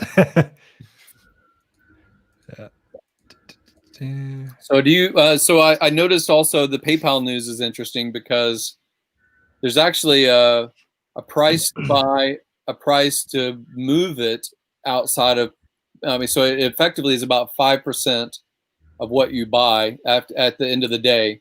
And if you buy a conventional crypto, that purchase point on your crypto has to go up by really 10% to exit back out into PayPal money. So your crypto buy in a regular crypto, if PayPal releases in the beginning of the year to be able to do so, will pale against buying and staking Hex for, you know, like 3 months or 6 months or whatever. You'll make more in Hex. At least your interest will be more in Hex and who knows what the market price is in 3 or 6 or 8 months or whatever. So I just thought it was interesting that everybody's really excited about the PayPal on-ramp of dollars into crypto, but if they buy something like Ethereum only or something that's not at least a staking kind of mechanism, and there's different types that are available, I think Hex is all, that they won't make real ROI compared to a staking coin, in my opinion. Anybody have comments on that? Yeah, I mean, I agree. Oh, go ahead, RG3. Sorry. Yeah, well, I'm so wondering what the hell all crypto was all over PayPal's dick for, because all they've done is bash PayPal. I think I'm the only one on this show that's ever said that PayPal is actually worth a damn. And everybody didn't want PayPal, doesn't like PayPal. Now everybody's on PayPal's shot. Screwed me over so many times. I mean, they've kept money. I've had to go different routes to pay people in other countries because they don't like it is KYC on both sides, but still, yeah, they don't. And you can't onboard or offboard. It's just you're just trading on it, right? Right. Yeah. You can buy shit on eBay, but that's about it. I mean, there's a freaking million platforms that do that. It's just the name, it's just the marketability of it that's making everybody excited. And all the maxis are just trying to grab onto any kind of freaking press that they can get to pump their little baggie. Right. Yeah, that's the one thing. I mean, I guess it's like I'm actually not really too. I guess like even for PayPal, I'm not very enthused. I guess because the whole thing, like, if you can't withdraw your coins, it's gonna turn into like a fractional reserve. Like, so is it paper crypto, or is there wallets like I thought Litecoin was saying earlier? It's like wallets like Cash App is, where you actually have a Bitcoin wallet that you can transfer funds in and out of. Because that would be game changer. I think that would be not in and out. You can't go in and out. You can only trade it. Yep, I haven't looked into it yet. Go in and out. Yeah. Yeah, I thought they were going towards the Coinbase route, because I know they're not, because one of the reasons you're able, like Cash App's so good for Bitcoin at least, is because Jack Dorsey's sort of a he's a Bitcoin maxi essentially, but he's a libertarian, so he believes in you being able to, as soon as you buy something, it is yours. Yeah, you use it. Yeah, but it's again, they have doors that can be kicked in by government, because I did Cash App and I started it. And then I showed my driver's license and it says Puerto Rico, and they say, oh, you're a U.S. citizen in Puerto Rico, a territory of the United States? Sorry, we don't do Puerto Rico. So, the Cash App and Bitcoin thing that had been promoted for a while, and PayPal, it depends. If it's a business-to-business transaction, maybe it has a little bit more of a spend limit. But for the most part, you don't have large limits. And again, it depends on what people are playing around with. If you're buying $500 worth of crypto, then fine. If you're buying, something that's, significant, then you're limited, you're capped, or you have a 30-day gate and you have to wait another 30 days before you can send some shit. At least Cash App, you could take it out. That's my biggest thing. So I tell you what, crypto just better watch its bed partners, because you're sleeping with the devil, crypto. You're sleeping with the devil. More and more you do that, more and more the little dream like looking to crypto was talking about, it goes away. I hear him talk. He talks like somebody, who just discovered it back in 2014. Like it's the thing that's going to change the world and all that good stuff. Well, you guys, they keep letting the freaking fox inside their hen house, and crypto's going to get wrecked. Well, you got to also look at these receiverships. So PayPal effectively acts as a bank. So do these other platforms act as effectively banks? They have their banking license. Now, there's something that's called a dormant account, and this happens a lot if you have a savings or checking account and you haven't utilized it for a while. It also happens with credit cards when you've overpaid and you basically have a positive balance, not a debt. So if you are not active on that account, I think it might be 2 years is the minimum. But if you're not active on that account, you haven't done a transaction, it defaults to become the bank's property. They have a limit as far as how long it takes before they have to reach out and try to get you your money. But think about this. Your dollar account, say you have $100 left over in a savings account that goes dormant, you forget that you have it, right? There's $100 there. That's a lot different than $100 worth of Bitcoin or Hex or whatever a couple of years ago versus its compounding effect today, right? Or it's a price appreciation effect. Mm-hmm. So custody, places that are custodial and hold your crypto versus you and having your keys, I don't trust, because yes, you can lose your own shit, but you can also get deprived of your shit, or your family can get deprived of it because it's their property, not yours. Yep. Yeah. More and more middlemen, just adding middlemen to create excitement. Doesn't. I mean, it would have been nice to have crypto another fiat to crypto on ramp, but if it's just trading within their own platform, then it's just it's there's no useless to me. So here, let's talk about that real quick. It'd be nice to have another fiat on ramp, right? Okay. What the fuck difference is it if they're still going to KYC AMLU? It doesn't. It doesn't really matter. They're going to do the same thing until we have some type of decentralized way to do that. Crypto's, it's crippled. The whole point of crypto, right? But It's crippled. It's not what you want it to be, and it never will be until that's gone, and that's not going to go away more than likely. Staker app, though. Steph and Firebug, get on it. You also have, like I said, if you're going to treat it as a currency, then currency is, a current means it's supposed to not be stored. You don't store a current, really. Right. Currency is supposed to be flowing. So if you're actually buying things and selling things and using that as a medium, then it's a currency. So we call it cryptocurrency. For the most part, it's not. For the most part, it's even projects that have large inflation, they want you to move that currency back and forth, that cryptocurrency back and forth. Velocity. You guys hear that? Yeah, I don't know what that is. Like a robot. Is that you? Is that you? Is that you? Yeah, I think it's the unit in the hotel room I'm at. Oh, okay. But regardless, hey, we get more normies into crypto, right? It's just a net positive, man, for everything. I mean, it's just the money ends up trickling over here. Appeal to the mass majority of the population, or do you want to keep crypto as what the idea of crypto is? You want to keep it true to it? No, the mass is about sound money. To me, it's sound. What is sound versus what is leveraged? Right. Yeah. Quarter Panda just said it in the chat. He said, until crypto transactions can take place within crypto instead of fiat, it won't have the power that was originally envisioned. And that's what they did to cripple it, is they made this fiat, on ramp and off ramp that just basically sucks. Crippled it. Well, the fact that it couldn't be spent anywhere, the fact that it couldn't be spent anywhere, that nobody could make a crypto work to work as a currency is, it's crypto's fault that happened. Mm-hmm. Well, it's also an appreciating. I mean, for certain ones that are depreciated. What's that? For certain products, people want to get out of a crypto, and they're like, "Hey, can I buy something?" Can you hear me? I think he's lagging a little bit. Maybe. Yeah. Okay. Me or him? RG3, I think is. Yeah. Really? Okay. Yeah, just a little bit. You're a little behind. It seems like. Go ahead, Jim. I'm always a little behind. What I was saying is, if you are, what was I saying? I forgot what I was saying. Throw him off his train of thought. I was saying if you're actually transacting, like things that I have the ability to decide my margin. Like if you say I'm going to clean that horse stall, you can charge whatever rate you want to charge. If someone's willing to pay it, that's a different issue. But you have margin because you're selling your labor. If you have property and you want to rent it out, you have margin because you have your cost and you have your margin that you're wanting to achieve. If you are willing to be paid in a crypto, then you're actually using it like a currency.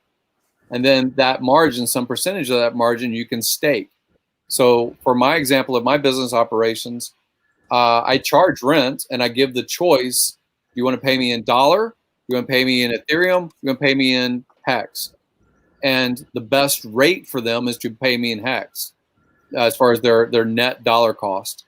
So I give that option. Same thing with electronic products. You can create a course. You can sell, a service.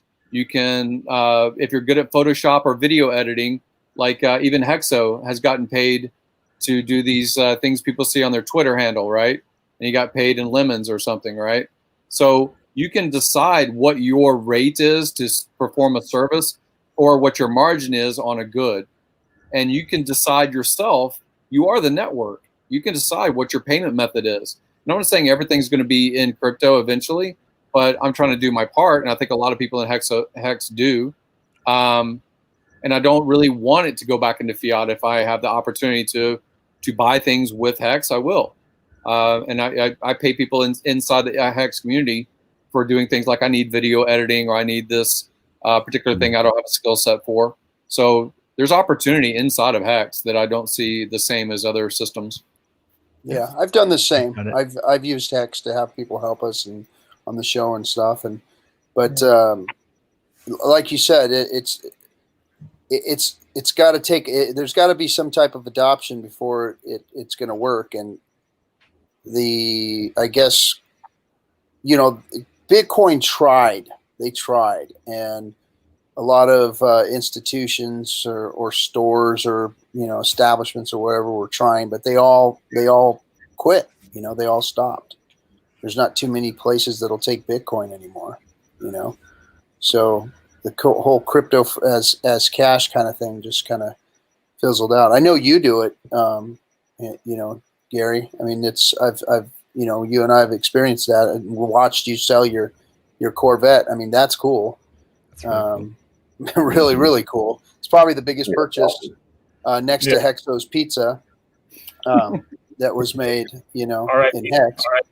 RIP Hexo. So, awesome. Hey, what about this whale? This 37 million. Hey, it just happened today, right? Somebody, the God whale. The God whale. They 37 million Hex for 5555 today. Did you see that? Yep. So everybody's talking about. So should I stake before or after the whale stake? And I thought about that for a minute, and I'm like, what makes you guys think that between now and then there's not going to be more whales staking around there or in there, or before there, or after there? You're really never going to be able to kind of really monitor that, even though you can monitor it. Once you set your stake, another whale could come in and kind of fuck your plan up, So you're going to have to just kind of grin and bear it, because you go, oh, I got the perfect staking plan. I'm going to do this, and that whale's going to jump, and I'm going to get in, and get my stake out. Well, then another whale day before you goes back in, So you're always going to have that issue throughout time here. You're just going to have to sit back, hold your hands, and sit on your hands and watch your stakes, It's interesting. And I tweeted in response. Richard put that out there originally, and he said he was going to tweet after it ticked over, after it was committed, because we have seen whales put something up, and then before it ticks over, they took it back out. Yep. So that kind of playing around with you. But when it rolled over, he responded in a tweet, and I responded as well. And it was like someone said, "Oh my God, this whale went all in." Someone said something like it went all in. I was like, "You don't fucking know that. You don't know that that's not the first rung on the ladder." That could have been chump change for that. Yeah, you don't know that. You're like, he went all in. I was like, you have no clue if that's all in for that dude. Yeah. I mean, how much money was that? Like 200 grand or something like that, wasn't it? 37 million. He's got like a $1 billion stake at the 10-year mark, and then like another $1 billion stake, like I think around 5 or 4, like something crazy.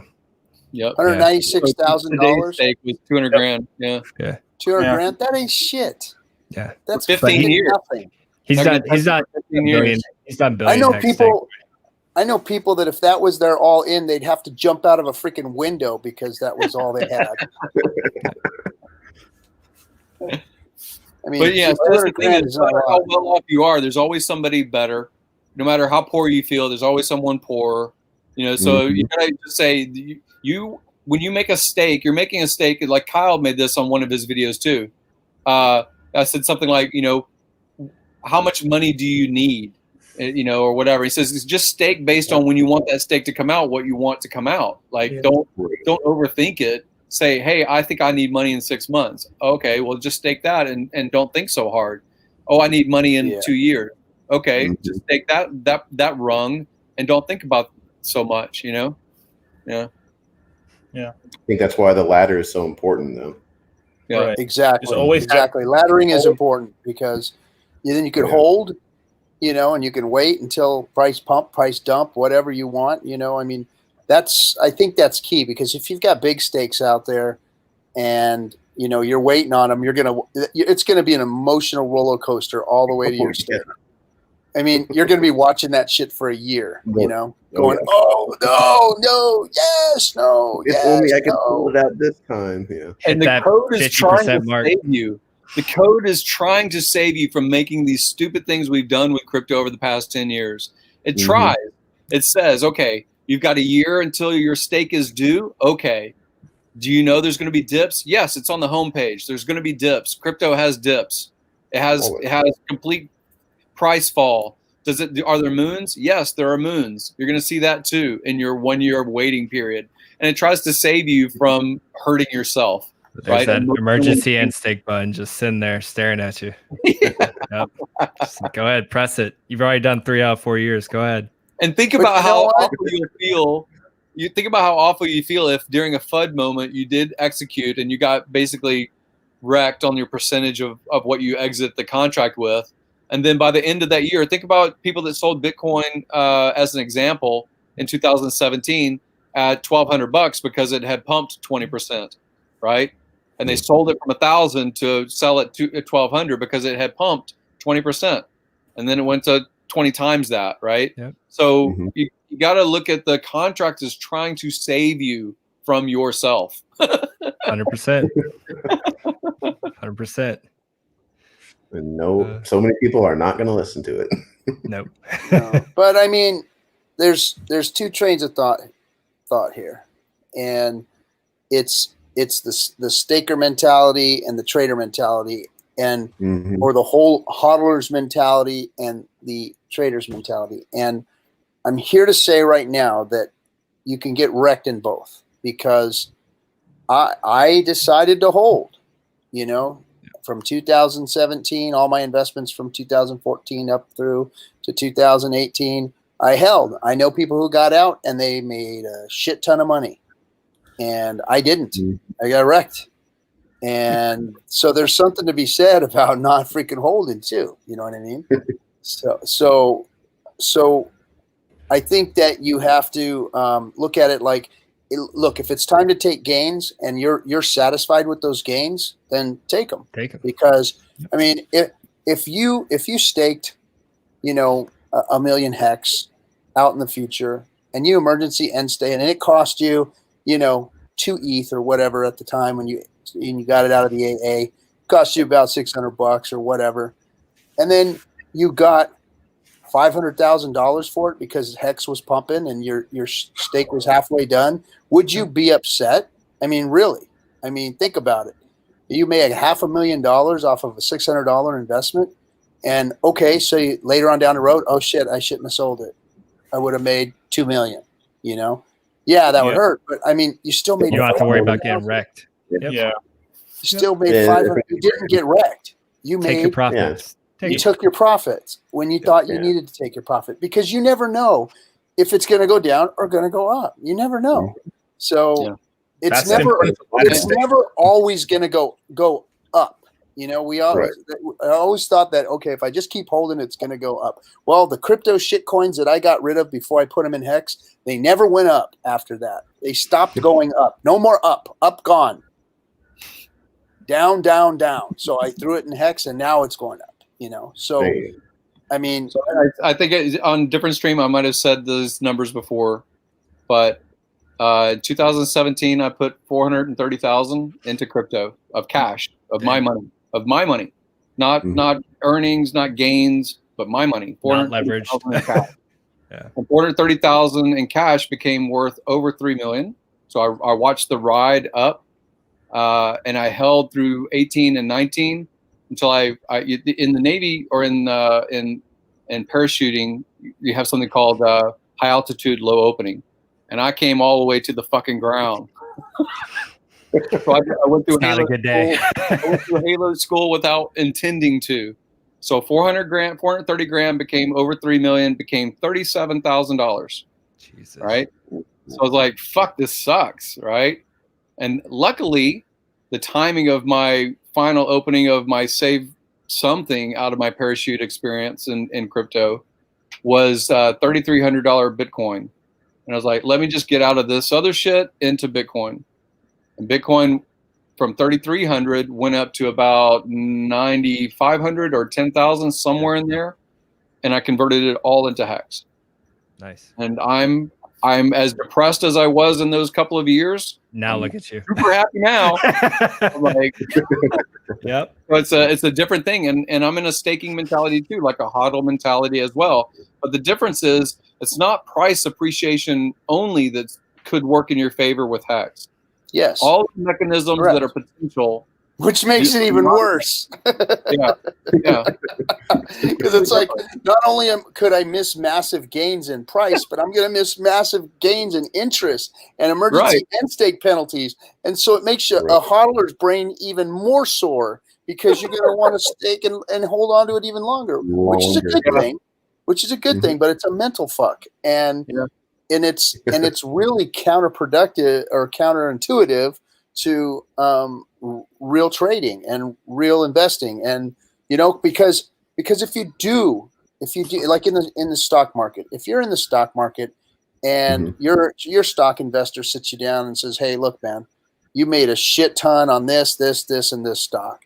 I say you take profits on these because we're probably going to see a dump in the next couple of years here. I'd take this much percentage of profit. You don't see that in crypto. It's too volatile. You can't judge it like, the stock market can.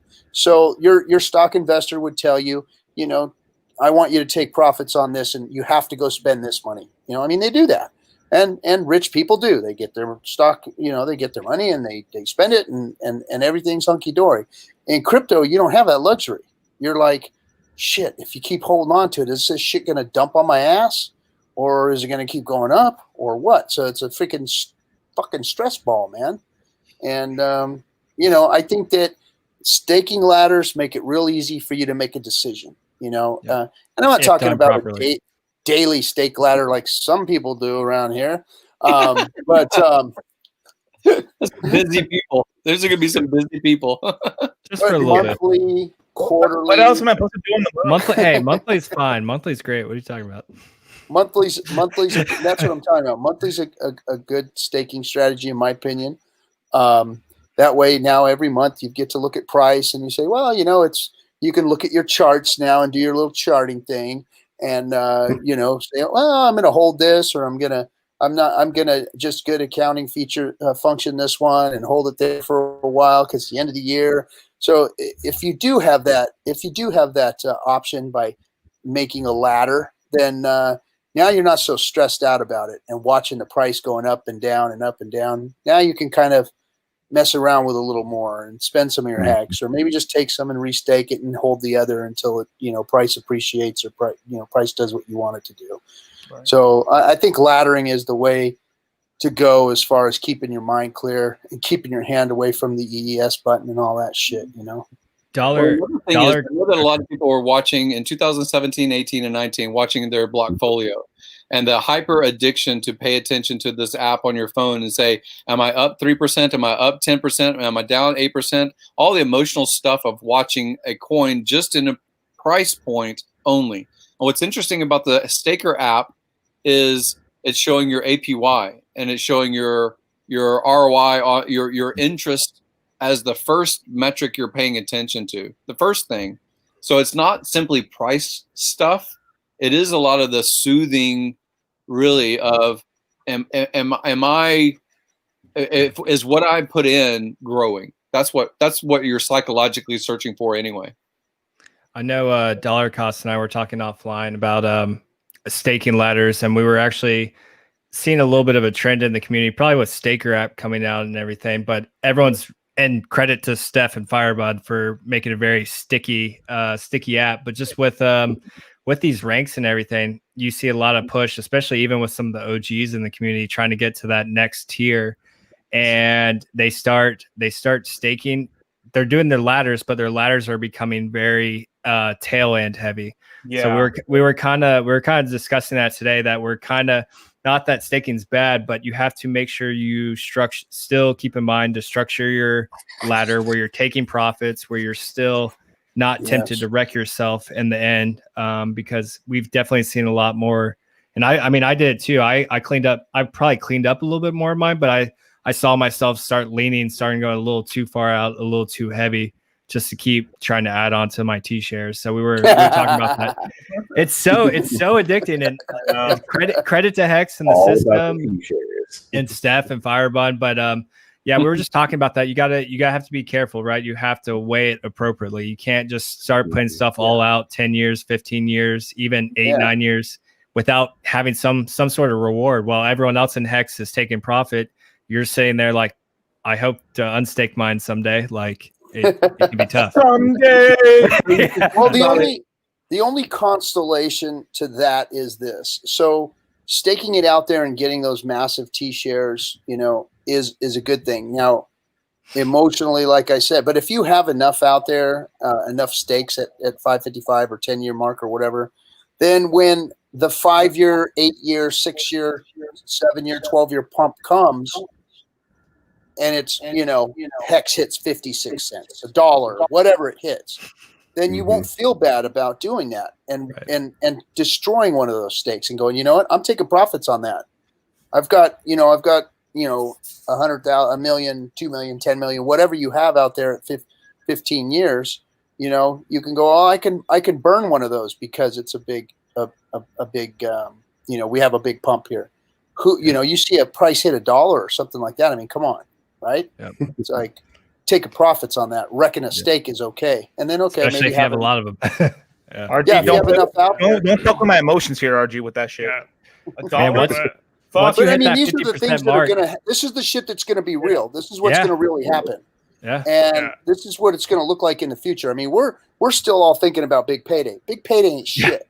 It's a blip. Big payday doesn't mean shit in the scheme of things when it comes to your Hex stakes out there in the future and how they're going to be building and what Hex could do in between now and 10 years. You won't even notice it. 1 year, guys, is I mean, we've a lot. We haven't even touched this thing yet. And I mean, the potential of what Hex could do over the next 7, 8, 9, 10 years and what it can do to your stakes and what it can mean to your wallet. I mean, holy crap. What's in your wallet? It's interesting also because the demographic that participate in Hex is a broader one. There's youth that are just starting their working life and their digital life has been all of their life, right? There's people that are more my age that I saw the internet, as it came into mainstream and all these other things about like iPhones and, using apps and so forth. And, I'm not in the grave, but I consider about, 10-year stake. I want to be able to spend that money. And my risk profile is different because I have different asset classes that I've already accrued over a lifetime of working. So I think it's very interesting that this product speaks to people that say, okay, I'm willing to throw $500 out there 15 years, right? And let that be that Hail Mary. And someone else that says, I really only want to stake a couple of years, right? And see how that multiplies. So I think that the profile of people that participate, the product matches that profile of our demographic, which is a very broad demographic as a whole, more than any other crypto. I think a lot of other stuff is just straight gambling, whereas this is more of a financial, real investment product. Yeah. And there also is a strategy too when you end stake that, especially as you have one, I would say this strategy would work out for 1 to 4 year stakes, is that you could, whatever it is at the end of the week, right? Let's just you end stake your stake, and you can safely take 20% of the total into profit and then restake it for a little bit longer, and you'll get all your shares back by not even staking it that much longer. Where it gets a little riskier is when you take all the interest off the table, or half of the total you got. So let's just say you had 100,000 Hex stake for 1 year.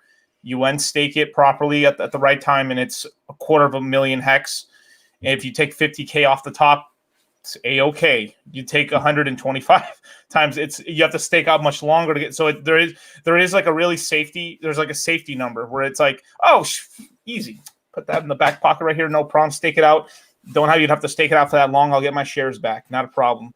But there's a whole part too where like you also have. Maybe you might decide. This big one, I am going to cash it all out. But these smaller ones, I'm gonna properly stake them out. Okay, I got a question. For everybody here. So we say that a 10-year, so a 15-year stake at 10 years, we're looking at a 80x Is that what we said? A little. It's a little higher. Yeah, It's a that little was higher than that? conservative, was 80. Yeah. There's a lot of Okay, so variables let's go. in that, but yeah, Let's go that's- conservative. Let's go conservative. Okay. Okay. Sure, 80x in 10 years, so 15-year stake. So each one of you put 500,000 hex, which is how much right now? What's 500,000 hex right now cost? $1. It's going to be 2,600, give or take. $2,600. So each of us here put $2,600 in, which I guarantee you most Hexicans, a lot of them that are staker class probably have about 500,000 hex out there, or at least 100,000 out there. So let's just call it 100,000. Forget the 500. Let's call it a very simple 100,000. What's that again? Now, what's that in price? That is $500. $500, $600. So 500 bucks. So 500 bucks, guys. You're going to put 500 bucks in. You're going to wait for 10 fucking years. 10 years, right? So year 10 comes. We're rolling into year 11. It's February. It's March. Hex starts mooning. Hex starts cranking. You look at that 15-year stake, and guess what it turns into, fellas? 8 million hex. Well, hex hits $1. What do? That's 8 million. That's $8 million, guys. Yeah. What do you fucking do? Yeah. Tell me. Do you stay in the game? I'm gonna- Do you stay in the game? Tell me. Tell me, strong hands. Tell me, strong hands. What do you do? So there was a very interesting conversation, the Hex Pro chat, and I think the I Hex didn't Bear- ask you to give me that kind of an answer. I said, what would you do? Oh, no. Shut up, Mark, I'll kick you off. I'll freaking When kick I was- you off the street. I have a ladder. I have a ladder. I'll let someone else speak. All of you weak ass. Look, I'm 53 years old. In 10 years from now, I'm going to be 63. Guess what I'm doing with that stake? Going to Puerto Rico. You're I'm buying spending that shit. Oh yeah. I'm spending that shit. 8 million, guys. $8 million. Ain't none of you got $8 million fucking dollars here. I'm sorry. I know all of you. You guys are great. Some of you make a lot of money. Some of you do really good, but none of you got $8 fucking million. Nor have you ever had $8 fucking million. What would you do with $8 million in your hand? Buy a real Change estate. his life.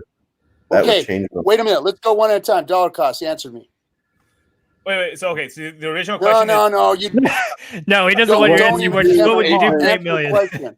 Your $500 became 8 million. What do you do? That was his question. Oh, well, yeah, I'd take it, buy some property, fucking buy a real Okay, estate. shut up. Next. Motley. Motley. Same thing. Dream house, land. That's the main Okay. thing. Looks into crypto. Lands, yeah. I'd buy property with it. Okay. Shep. You there? Shep. I'm Shep? gonna look at investment property and yeah. And Gary. I'm sending it to the wrong contract address. Oh, I hope not. Okay, there you have it. DS, Pirates, all of you. We're all fucking weak. We are all weak hands, and that's the end of it.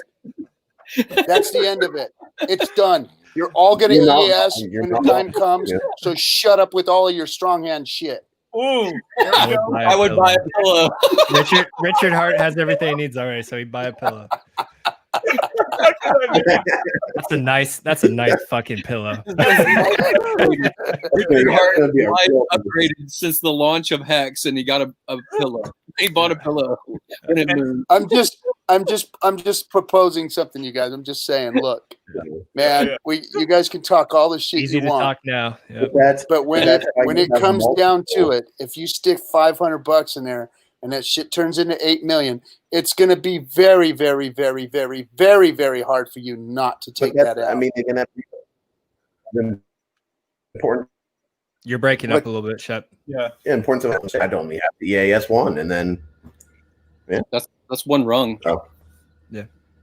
Yeah. That's again. If Yeah. you build a rung, yeah, it's only one rung of the ladder.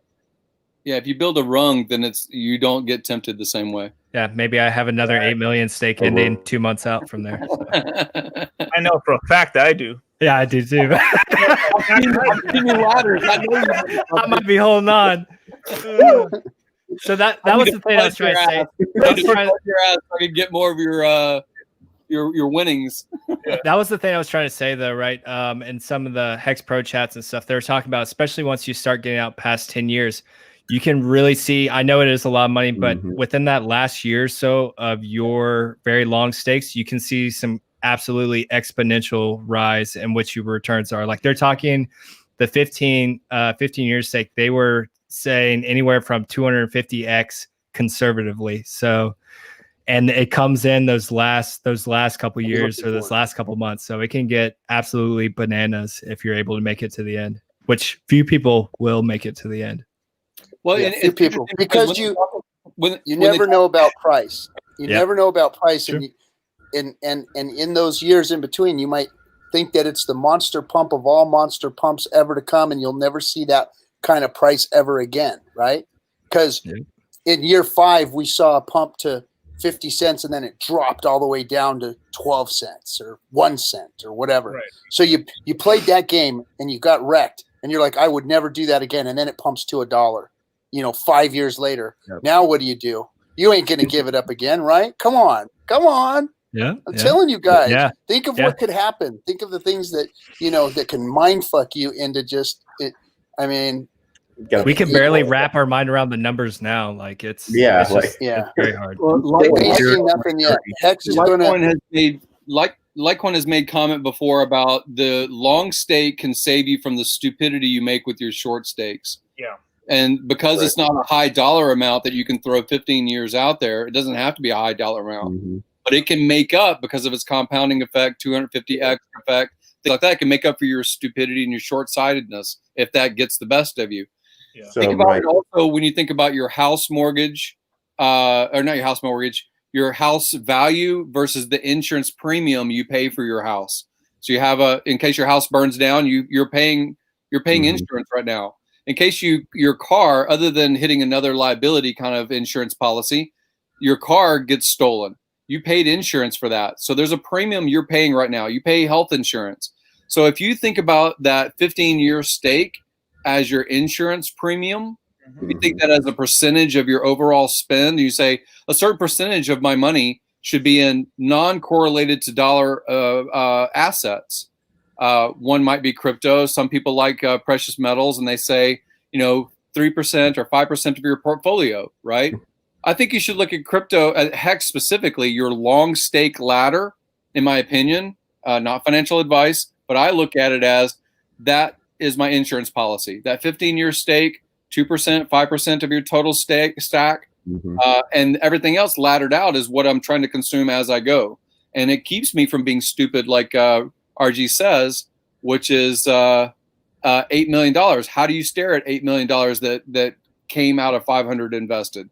Well, you stare at it pretty well if you're laddered. You cry if you're not, because you're like, do I break it or do I go for it? The only people that will survive something like that are people who are laddered and are making gains throughout the years and realizing gains, on a regular basis and have a lot of HEX and can play that. Now, that still isn't going to, it depends on what your financial situation is at that time too. If you have, maybe you didn't stake enough that year, or that year was bad. We had a real bad crypto year, a real bad HEX year, whatever it was, and that sucker turns into $1 million come Christmas time, man. The kids need G.I. Joes, man, and freaking Barbies. So it's like, I'm taking that $8 million and buying G.I. Joes and I know that's fucking aging me, right? That was stupid. But, G.I. Joe and Barbie, are they a thing anymore? The kids need the new VR sets, right? And it's fleshlights and VR. So little Jimmy needs a new leg. I love it. So I got to sign off. Actually, I got to get ready to catch a flight. But this has been very productive. I really like this. I like all the cursing. A great stream. So Gary, you're going to be in Puerto Rico for the next 10 days after tomorrow? Yeah, I'm flying tonight in a couple of hours, and then I'm there until the 31st. Okay. And then I'm back here for all of November, and then I'm back in Puerto Rico in December. Okay, so all right. So I'm going to try and catch up with Frank. There might be a weekend in these next 10 days. I might be able to fly out there for a few days. So I'll talk to you later about it. Yeah, coordinate with me, and we'll. There's places you should check out. I think you'll enjoy, as far as potential. Yep. I gotta sign off. Bud. I'll talk to you guys later. Bye, Jim, dude. Have a good one. I'm gonna have to roll too. I have a few things to do this evening still, guys. Don't forget about our Million Hex giveaway. We probably missed.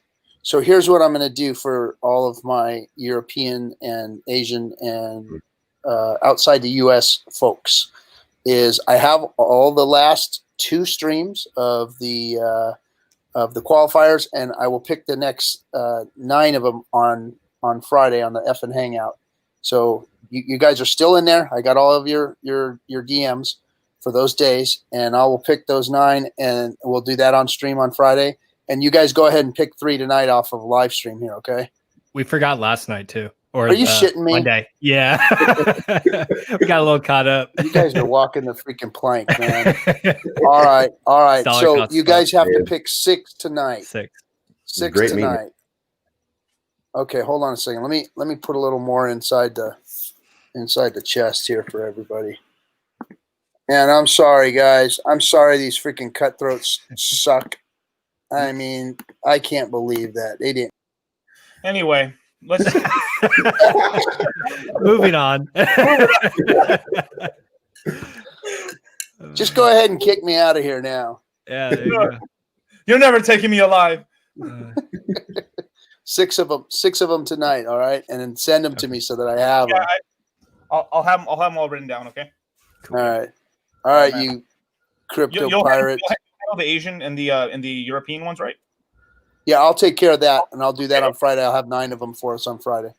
Okay, got it. You guys have 6 tonight, and then we'll pick 3 more out of the stream. Okay, don't worry. We'll get all 12 tonight, okay? No spamming, right? All right, all you weekends. Have a great freaking evening. You too. Right. You wussies. $8 million weekends, though. Who the fuck was that guy? I don't know. Tony Vase, can you come back, please? Yeah, that Somebody should make a. Abed needs to meme that. Yeah, he needs to meme the shit out of that. Someone needs to screenshot that for him and send it. That was great. This is a pirate themed channel. I think with a better name. What's that? This is a pirate themed. Redbeard. Hey, there you go. There you go. Yo, keep it. That's good. That's good. I like it. Yeah. That's good. Redbeard. You see, mate. Cool. Yo, I feel like I'm going to be thanking Motley a whole lot in the future for getting me in on this because I learned so much tonight. Of course, man. It's getting to the point now where I really want my friends to get in, and this is seriously once in a lifetime opportunity. Like another one of my Navy buddies I was just talking to this past weekend, and I mentioned to him he's semi interested, but he's always busy, and I pretty much just told him up the other day. I was just like, bro, you're getting into this. I'm sorry. Tell me what some spare capital you have, and I'm gonna walk you through everything. And I was like, you just need to get into it. If you lose your money, I'll fucking pay you back. You're not going to tell me who it is later, and I'll help you pressure him. Yeah, you don't know this guy. I met him down through the recruiting school, but he is ex Navy nuke as well. Really good guy. Oh, nice. Okay. Yeah. So one thing we forgot to say. All you fucking need, not financial advice, obviously. NASA gives you financial advice, but I do not. Okay. Right. So, if let's just say you're trying to be really conservative and you're just how we were saying, those long-term stakes could actually save your ass later on, right? Right. All you have to do, as a minimum, okay. And this is based off of you and whatever, if you don't do this, then go fuck yourself. But if you stake 5% of your total Hex portfolio from so 5% on 10, 5% on 11, 12, 13, 14, and then the 15, you just 5 it probably. I'm guessing that's probably what you're going to end up doing instead of 15 exactly, right? That's 25% of your total portfolio on those years. You could, I'm not saying you should do this. I'm not saying you should do this part, okay? But that kind of dummy proofs your portfolio. Right. Bring you back from the depths of Hades. From what you're going to be sad about, because it's totally possible the rest of it you have staked from years 1 to 10 or year to 9. You could fuck it up because you emergency unstake like a retard. Yeah, and you're just going to be there twiddling your thumbs up your ass for a couple of years, but eventually you'll be back happy again when the 10-year stake hits or the 9-year stake hits, because depending on how elongated this market is, right? If let's just say 4 years from now, the market's still going on, depending, I don't know what's going to happen. It could die in 21, 22, 23, 24. I don't know, but let's just say, halfway into 23, it finally just collapses at that point, or maybe like at the beginning of 2024, then it goes down. That means people have the chance to emergency unstake up to an 8-year, 8.5, 9-year stake. Yep. So realistically, a lot of hexagons could man, ow. That's gonna hurt, man. I'm so happy with my ladder right now. Like I did my last little bit of cleaned up some early, just random stakes I did early on, cleaned it up, made a few extra million hex, and laddered them where I wanted to, and I'm pretty content right now. Yeah, I know there was a lot of talk about like the psychological aspect, importance of having a ladder and staking. I mean, if you were to think of the terms of like the amount of hex you have as the width of the ladder, and then the years as the length, I feel like if someone built a wider base but a much taller, long ladder, that would also help them as getting most of all the value at the end, is you're getting all the interest building up on it, so you don't have to stake as much at the end. Yep. Yeah. Descending principle going out is a big concept that a lot of early hex OGs were talking about when they're building their ladder. Yeah. Oh, I've got more spacesuits on the way. Do you really? Yeah. Is it actual spacesuits, or is it just different costumes? Two are costumes. Well, yeah, I do know you got the other costumes. The other one's actually a pretty legit one. Yeah, that's pretty legit. Awesome. Yeah. Though the hard part's actually the helmet. The helmet's actually pretty hard to find. Yeah. Yeah. But I'll do your own research. But yeah, let me hear more from Redbeard about staking and stuff. What was your thought about your staking and stuff? I know we talked about it a little bit in the beginning of the show, but when I first got into Hex and I was watching the videos, I watched one that said the importance of a ladder, and I just kind of grasped onto that concept and wasn't, I learned a lot tonight, and I'm probably going to change some of my stakes around, but I was just like, I just need to do it for multiple years going out, so that way, I have stuff to open up here and there, because I knew, locked away. Yeah. If anyone takes financial advice from just the screenshot of this, you are a fucking it makes no sense whatsoever. I can't wait for Halloween to come up. This stream's gonna be stupid. Wild, son. It's gonna be stupid. I gotta flex that flag though. That's for sure. Yeah. I'm still upset. My Hawaiian shirt hasn't come in yet. Oh really? Oh, yeah, shit. I'm still upset about that, but it's coming. Yeah, we're gonna do a Halloween stream. Nice. Full transparency. We're gonna do a Halloween stream. I'm gonna have to get a pirate costume. There you go. Yeah. Redbeard theme. Hex pirate. What are you gonna come as? Look into crypto. Hockey player. I was actually just about to wear say your hockey pads. Yeah. These are hockey pads. People are just gonna do this. Who the fuck is having this much fun in crypto? For nobody. real? Nobody. Everyone's wrecked. Everyone's stressing. Nobody is. Yeah. How can you not have this much fun? And that's a beautiful thing. The way it's designed and staking, it takes all the care and worry that comes with crypto usually away. Mm-hmm. Yeah. Damn, all was just balling at that time. Everybody come on. Celebration. Anyway, back to Hex. Sorry. Yeah. Yeah, I play some disco, but I don't want to get us taken down from YouTube for copyright strike. Yeah. True.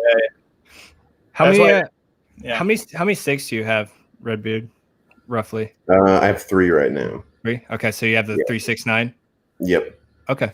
Yep. Yeah, I'm definitely gonna get some more on there. What do you think moving forward? What kind of rungs are you gonna try to do? Well, I want to finish out the 3-year thing I had going, and then I'm probably gonna try to fill it in so it's every year. Okay. I don't know if I don't think I'm gonna be able to get down to monthly, but I think annually would be good, and then having some stuff come between 1 year and 3 year 1 and 2 and 3 as well. I think Yeah. yearly will be good though. I was talking. Do you remember Gonzalez?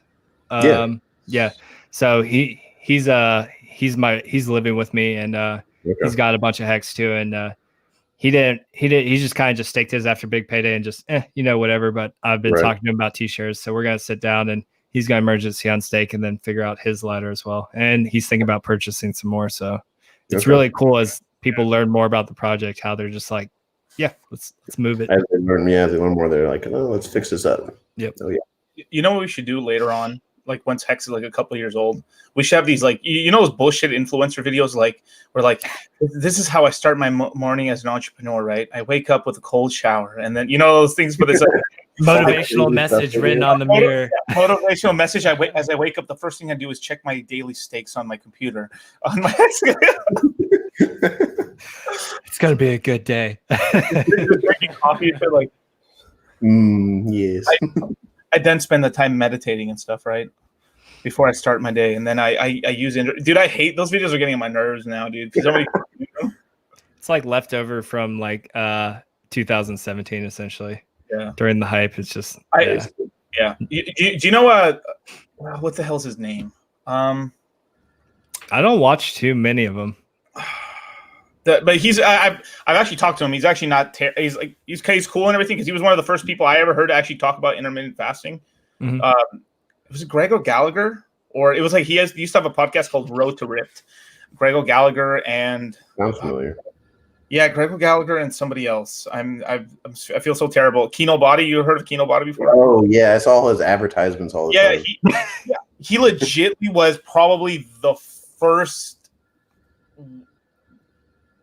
guy like on podcasts for sure that I ever heard anywhere talk about intermittent fasting for real. And I was really looking at the time and stuff because he was talking about this in like early 2011. Like it's very early. Yeah. So he was talking about intermittent fasting, but back then he was just way skinnier. I mean, back then, before he built a lot of muscle now and stuff. But yeah. It's steroids. We'll do that. No, I don't know. I don't know what the guy looks like. He's pretty ripped. Is he a crypto guy or we're just saying like a fitness channel? Well, he's a fitness channel and stuff, but he's just all fitness and everything like that. But I wouldn't be surprised. He owns some crypto or something. But I know he has real estate and stocks and stuff. But eventually, all these guys are going to get into. It's everybody's going to get into. I feel like crypto it's inevitable. Like it's going to change the whole financial world. Yeah. Oh yeah. My mom knew how to use Hex in uni before Apple Pay. That's awesome. Shit, I don't even know how to use Apple Pay. Android guy. That's crazy. I don't understand, but yes. Let's see. Well, the 15-year stake pays 200x figure out the math on how much money you need to retire in 15 years. Dive by 200 and stay up. No, I mean, it's true. That's true. Yeah, if you just do your own research and can you live without that money? Pretty much. That's the whole thing. That's why I like laddering, but it's not the most optimal strategy. Sometimes, like if you're looking mathematically, it'd be like, yeah, I'm just gonna have a stake here at 10, another one 15. Fucking walk away. Oh, good. Yeah, if you can hold out, yeah. Yeah. I know Wasabi, you were talking about trying to do a lot of your stakes, trying to figure out some of the market cycles, right? Initially. At least I know. So so that I am gonna be playing that most definitely. Like to a degree. To a degree. Like I do have my long term, so that's why I set up a ladder where I have stakes coming out each year because I do want to take like profits during the expansion phase, like of the market with like all of my holdings. And then I also want to collect on coins from people emergency unstaking during the bear market. Right. The bear market for Hex, especially for like the first year, is going to be awesome. It's going to be great. Especially if you have those long-term stakes. So like when I was looking into it, I was like, I need to basically hedge from like every possible direction and then just have like a plan. Like I have my ladder. You take some profits during the expansion and then during the bear market, I can always like add, because what's nice is like after the market cools off, and goes into like another reaccumulation, like you'll have time to basically load up on adding more stakes, like because you'll have however long that is, but you'll be able to basically start adding in some new stakes. Granted, the t-shirt price is going to be way higher, so Right. But it's all relative. Like at the time, like yeah, what I think will be really interesting too is to see how Hex fares in terms of how far it drops from its all-time high, because the emergency unstaking is a dampening effect on the price, meaning like there's less selling pressure because of it, which is great. So that's something I'll also be looking for too, is like wherever the top is in 2023, 2024. I have no idea, but my speculation is that Hex won't crash as hard as some of the other coins that are in the space because there's just less hitting the exchange from the stakers absorbing some of that. Right. It would have been selling pressure. I agree. Plus, you'll have an active class of people, obviously who profited, that are just buying up all that Hex at the bottom, because that's the only time I can possibly, like, hey, not financial advice, that you could actually, because the price of Hex had dropped so low compared to where it was, and the share rate is where it's at, even though it's higher, you probably could gain on shares at that point. But that's a very specific point in a very specific area. It's like buying $3,000 Bitcoin. How many people did that? You know what I mean? Right. People who are paying attention, right? So it's possible, but it's like, that's not really trading. That's more like, oh, dude, this is an opportunity right here, and I'm investing it for the long term, right? That's different from like, I'm trading it out and I'm going to sell it right away, and I'm going to beat the share rate price or some bullshit. Now, did you have stakes, Wasabi, when the community member CM unstaked like several hundred million Hex? I did, yeah. So I had my at the time when that person unstaked, I had mostly, I want to say I had a decent chunk on like 10 to 15 year stakes, and then since that I've also added a bunch of filler like each year in between. But yeah, I did, and that is the stuff we're gonna see. Like it's gonna be crazy. Exactly. That's what I was saying. Like that's just a taste of where we're gonna go. It's so cool going back and looking at the chart and just seeing that day where everyone got 13 Hex per T-share, and like you go back, I won't say how much like money my T-shares made that day, but like it's pretty crazy. You can see just what a gigantic increase in how much money you made in just a single day due to one guy emergency and staking. Pretty incredible. Yeah. And I forgot where I read this. Was this on Twitter? It may have been a comment or something, but supposedly by 2021, basically like 25% of all the stakes in the system will be out of the system. So that means like you would raise up in rank. Yep. So larger piece of the pie. Yeah. God damn. I was literally like adding up T-shares today, seeing like what I need to reinvest to not only maintain but slowly start building onto my T-shares, and already starting to figure out like when I'm going to stake, how I'm going to break them up and resend them out, take profits, obviously, like we talked about tonight. But yeah, it's just, man, it's like Richard says, like it's just a lot of fun. Like at what point in crypto has like you were saying, like when like do you have this much fun? Like it's just it doesn't exist. Every aspect about it is just fun, rewarding, amazing game theory. Like you can't beat it. I don't necessarily know if like things will play out this way, like right after the the adoption amplifier. But what would be really funny is if like you basically get like a pump going, right? Right. And then you get this like fake out dump like right before it ends, and you have a bunch of people like emergency unstake right before the adoption amplifier. And the price then just launches like right after. Oh my god! So they sell. Oh, it would just be. It would be. That would be the most insulting. Like you would pay the entire staker class. You would sell it low. You miss big payday. Just everything going wrong. Like I would feel. I don't know if I feel bad for those people. I don't know. It would just be. You better put people on like suicide watch if they pull moves like that. Like that shit would be crazy. Sorry. Like you're gonna have people jumping off buildings at that point. Bro, no, that's so dark. Yeah, I'm serious though. Not Like wrong. that is doing something like that could just be absolutely catastrophic if you panic. Like, and that's the whole thing. Like Hex was designed for you not to FOMO and like or FOMO out like that. But yeah, that would just be like the perfect storm of what not to do.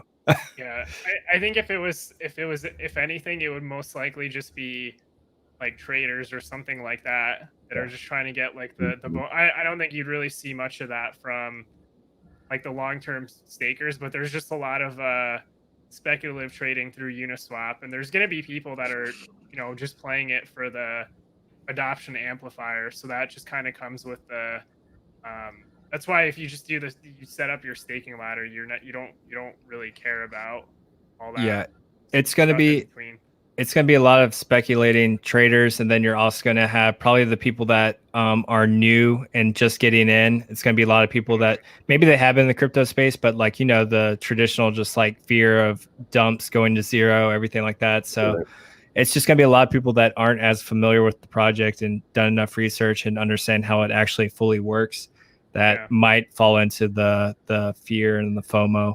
But that's also the good thing as we approach big payday. Like you really can see in the charts that we've shaken out a good chunk of the weak hands. A lot of the traders, I mean, obviously the traders are still going to be trying to do their thing, but a lot of it over this past year, they've been shaken out for the most part.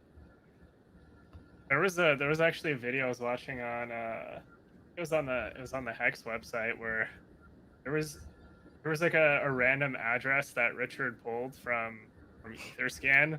He was like seeing like it was some random like trader, and like they sold their bag one day and then had to rebuy like 30% higher. Yeah. Was that amazing coin that got shilled to the community not too long ago? Starts with an A, or did they just get out? You mean Pample? Yeah, Pample. Oh yeah, I've heard Pample. Good old Pample. Yeah, Hex is designed to save you from yourself, essentially. Yeah. Did you guys end up buying it at one sat back in the day? What day? I mean, it was just right after. I mean, like I think when it got listed on like Bitcoin.com when it was on before they got taken off. I think. No, I mean, I always just dollar cost averaged in the AA for the first like 45 days, and then after that, let that sit there for a while. And then stumbled into the Telegram community finally, partway through the project, and then just haven't left since. Hey, what's up, Franklin? What's up, man? Where you at? Come on. Funding. I don't know how good his internet is. He's in Puerto Rico. Oh, right. Funding Jim's heading to Puerto Rico tomorrow, Franklin. I told him to hit you up. So you guys should definitely meet up. Definitely. Damn, does the chat have any questions? Come on. I don't know. I mean, occasionally looking. Yeah. If I would do one, I'm scared. 1 million per ETH. Yep, those were the good days for sure. God, can you imagine just having a time machine? Yeah. Like, I still just want to go back. Like, I'm so greedy. I just want to go back. Yeah. I wish I could have got in back then. I would have bought so much. Yep. Yeah. But I don't try to kick myself. Yeah, you can't. I did what I could at the time. Yeah. I mean, that's, And at this point, like we've already gone over, like if you get in at this point, like you're gonna be fine. You really are. If you do your stakes and everything appropriately, you'll be fine. This is still very early. It's been a boring year for this new crypto. 2020 or 2019? Yeah, you mean 2020? 2020. He has it. He meant. Oh. 2020. Yeah. There we go. I was like, well, I think there's some new stuff out there. If you look at it from a chart, it's probably like whatever, I guess. Not really, but I mean, if you look at like 5-10 years from now, you'd be like, yeah, it was like 2020 just looks kind of like a blip, probably. But it was like probably the beginning of altcoin spring, Not quite 2017 or anything like that. Just got the Hex, the introduction to DeFi, potentially the kickoff to altcoins going a little crazy here. We'll see. A lot of acorns got planted in 19, Yeah. and they started hatching in 2020. Yeah, pretty much people that bought 2019 and throughout 2020 will be set up for the next bull run for sure. Yeah, there even may be a small window in 2021 because if we do get like a pump for the rest of the year, the market always likes to shake out like late buyers. So I think at least maybe like the first quarter in 2021 should still be pretty good to keep adding. Yep. Damn, Franklin, what the fuck? What? Oh boy. I mean, shit, all 2 people got murked like 2 days ago in the neighborhood. Oh God. Bro, you have hex stakes to live for. Be careful. Yeah. Upgrade yourself, damn it. Go ask Gary if he's got a good Airbnb for you out in Puerto Rico. All right. Well, I mean, Puerto Rico's got the good and the bad out there, I guess. Definitely. Yeah, Puerto Rico can be wild. So I don't know if you're familiar with it, Redbeard, but a lot of Hexicans have talked about moving to Puerto Rico just for the crypto taxes and the advantages it offers you. So it's kind of like a common conversation that comes up on here every now and then. A lot of Hexicans have gone and checked it out. And then Funding Jim, the one that was on here earlier, the ex-Navy guy, yeah, that's a good move. Funding Jim that was on here earlier, he's a Puerto Rican citizen. Okay. I didn't know there were a lot of taxes and stuff on crypto yet. Yeah. Sir, I'm not I'm not at liberty to speak on this. yeah. Yeah, no, I mean, technically the government's always going to want their cut. Yeah. Right. Are the laws firmly defined yet? No, but right. If the IRS finds out you're taking crypto profits, and if it gets large enough, they'll eventually find you. So just be careful. Yeah, I'm looking. Right. Be super careful with that because you now have like if you use the KYC exchange, your data it's data mined by chain analysis. Like there's basically firms where they I think exchanges probably like Coinbase or whatever you use sell that data, and then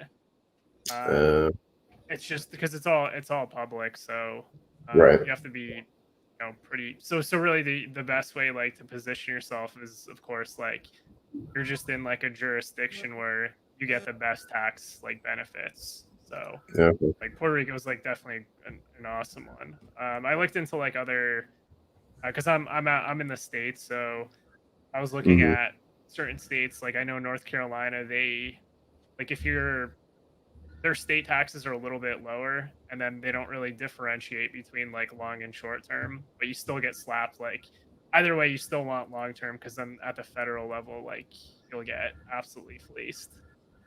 Don't give away too many secrets of where to move to. Yeah. I think Wyoming's pretty crypto friendly or something. I remember hearing back in the day. Yeah, not that I necessarily want to go out there, but it is beautiful. Cat out here with the Ninja. No way. Did he really? Damn. Did he bestow Discourse Syndicate with the Ninja? Oh man. Hell yeah. Nice. Thank you, Ski Cat. That's awesome. All hail Ski Cat. Thank you for the Ninja. Thank you for the Million Hex giveaway. Awesome community member. And that's the cool thing, bro. Like just this community is just unlike none other, which you already know. For me. Oh yeah. It really is just a unique factor of Hex. Like Ski Cat balling. We're all gonna be stuck with each other for the next 15 years. It's gonna be an interesting ride. It definitely is. Yeah. It's gonna be an interesting ride. Get down. For the Ninja.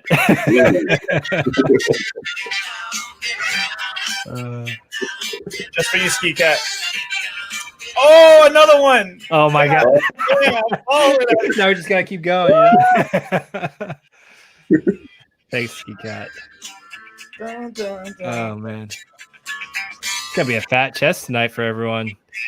Yeah, Pick the names, give away some lemons.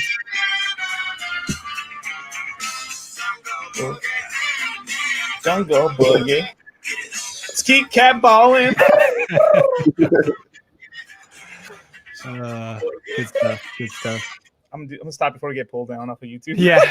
Let's not get. Oh man, RG3 would be so pissed. He like comes back. He's like, "What the fuck did you do?" Keep them in the rain. I don't know. My clothes just fell off. It's all worth it. We got 2 ninjets out of it. Just relax. Just let it happen. Let it happen. My god. I'm gonna try to test RG so you can let the chest out. Oh shit. Yeah. Definitely get on that. Give me a second. Yeah, so we'll end the stream in a minute, okay? And then we'll do all the picks. All right, guys. So we're gonna have 6 picks tonight. Litecoin's already going to hit up RG3 so we can release some of those ninjets to the community. So get ready. I guess no spamming. I don't know. I'm not going to enforce it. So it's going to be Litecoin's call. So this might be the night to spam, just saying. I know Into the Fire is probably going to get another 3 entries tonight, probably. So hopefully RG3 will come back on to release the chest.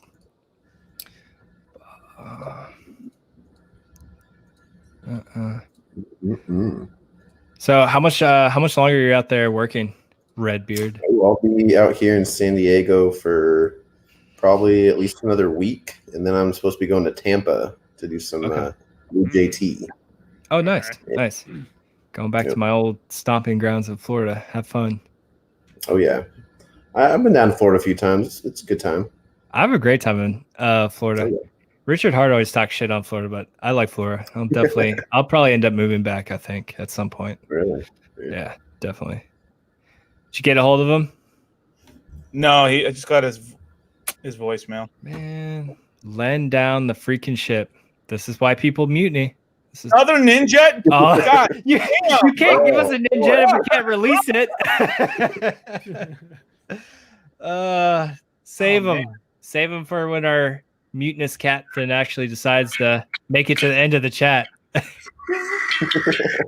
Hey, yeah, you're definitely gonna get us pulled down.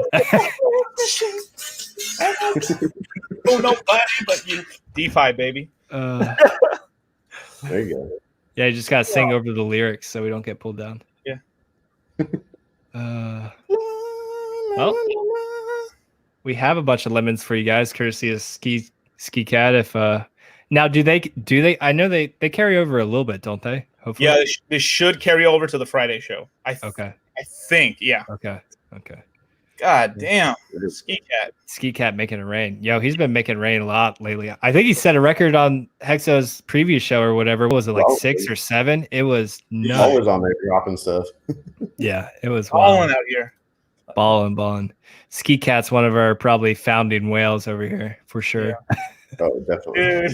Dude, if you go on the on the main page for Dlive, yeah, we're number 1, 2, 3, 4, 5, 6, 7 on the top most viewed video. But our lemons are 25K. It's all about the lemons. And you know what's funny? That's actually really big because it draws freaking little lemon lurkers and stuff coming in to get that chest.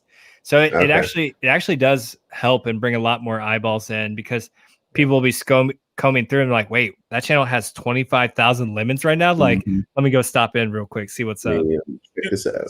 Since I clicked back and on, we've jumped up 5 extra viewers. Yeah, exactly. It's a bunch of lemon lurkers over there just waiting for the chest to open. I don't know if you were on that one night, Lemon Diggers. Exactly. We had 2 ladies come on. And, they were spamming up the chat. Just, they were just interested in our lemons. But, of course, all the guys were messing with them. They're just checking out our lemons. Yeah, just checking out our lemons. They kept, towards the end, they were getting tired. And they're like, can you guys just open the chest? And, like, this is Discourse. Like, we could go for another 2 or 3 hours. Like, and we eventually outlasted them, too. They ended up leaving. It was perfect. I was like, you gotta be careful coming on this channel. We can go for a while. All right, you guys. So this is what we're gonna do. Okay, I'm gonna let Motley Investor choose one. Look into Crypto choose another one. I'm gonna let Redbeard choose two.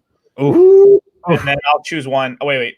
1, 2, 3. Yeah, that's 4, 5. That's 5. We'll miss one, and I'll give one out randomly to another one. Okay. Okay. So spam. Well, don't spam it up, but just put something. Hey, when you were gone, I was kind of like, "Hey guys, so RG3 is not here. I'm not going to tell you not to spam." I may or may not be able to enforce that, but all right, Motley Investor, go ahead. All right. Let's see. Write it down too. Let me so what do? I just throw my finger up on the chat and see who I land on? Is that the deal? All right. Pretty much, yeah, Rand. Come back. Terry B. Hex. Terry B. Hex. Terry B. Hex, you have now won. Terry B. Hex, yeah. They're definitely spamming. Like no RG3. Game on. All right. Did you write it down? Terry B. Hex. What? I thought you did. I thought you got it. God damn it. All right. Come on, you got the sticky notes. Yeah. All right. Shit, I'm about to hop in here too now that I'm not picking. What's up, guys? I'm coming in. Spam away. Yeah. Let's try that so I know exactly how it's spelled because these hexagons have these fucking names, I swear. Promise, if they pick me, it's only by random luck. Too greedy not to try to get in. All right, who's going next? All right, the next is look into Crypto. Go ahead. All right, so the way. Oh wow, it's Easy. into the fire. Yeah. Oh, I knew it! I just clicked randomly. Bro. Like, holy shit. Bro. That's fucking good. Gosh. He is good. He knows something. He's got secrets and he won't let us know what's up. Bro, half the wheel is gonna be into the fire. Like he's pretty much God dang it. All right, Redbeard, it is now your time to choose who will have a chance to win a million hex. You have the Dlive chat pulled up? Yeah. Yep, I'm on it right now. And Click click. to pick me, bro. All right, I got the first one. Is Name in the private chat, okay? what? Okay. The one you would pick, yeah. Okay. I'll write my guy. You want me to just copy and paste the name on the private chat? Yeah, please, because I have to know exactly.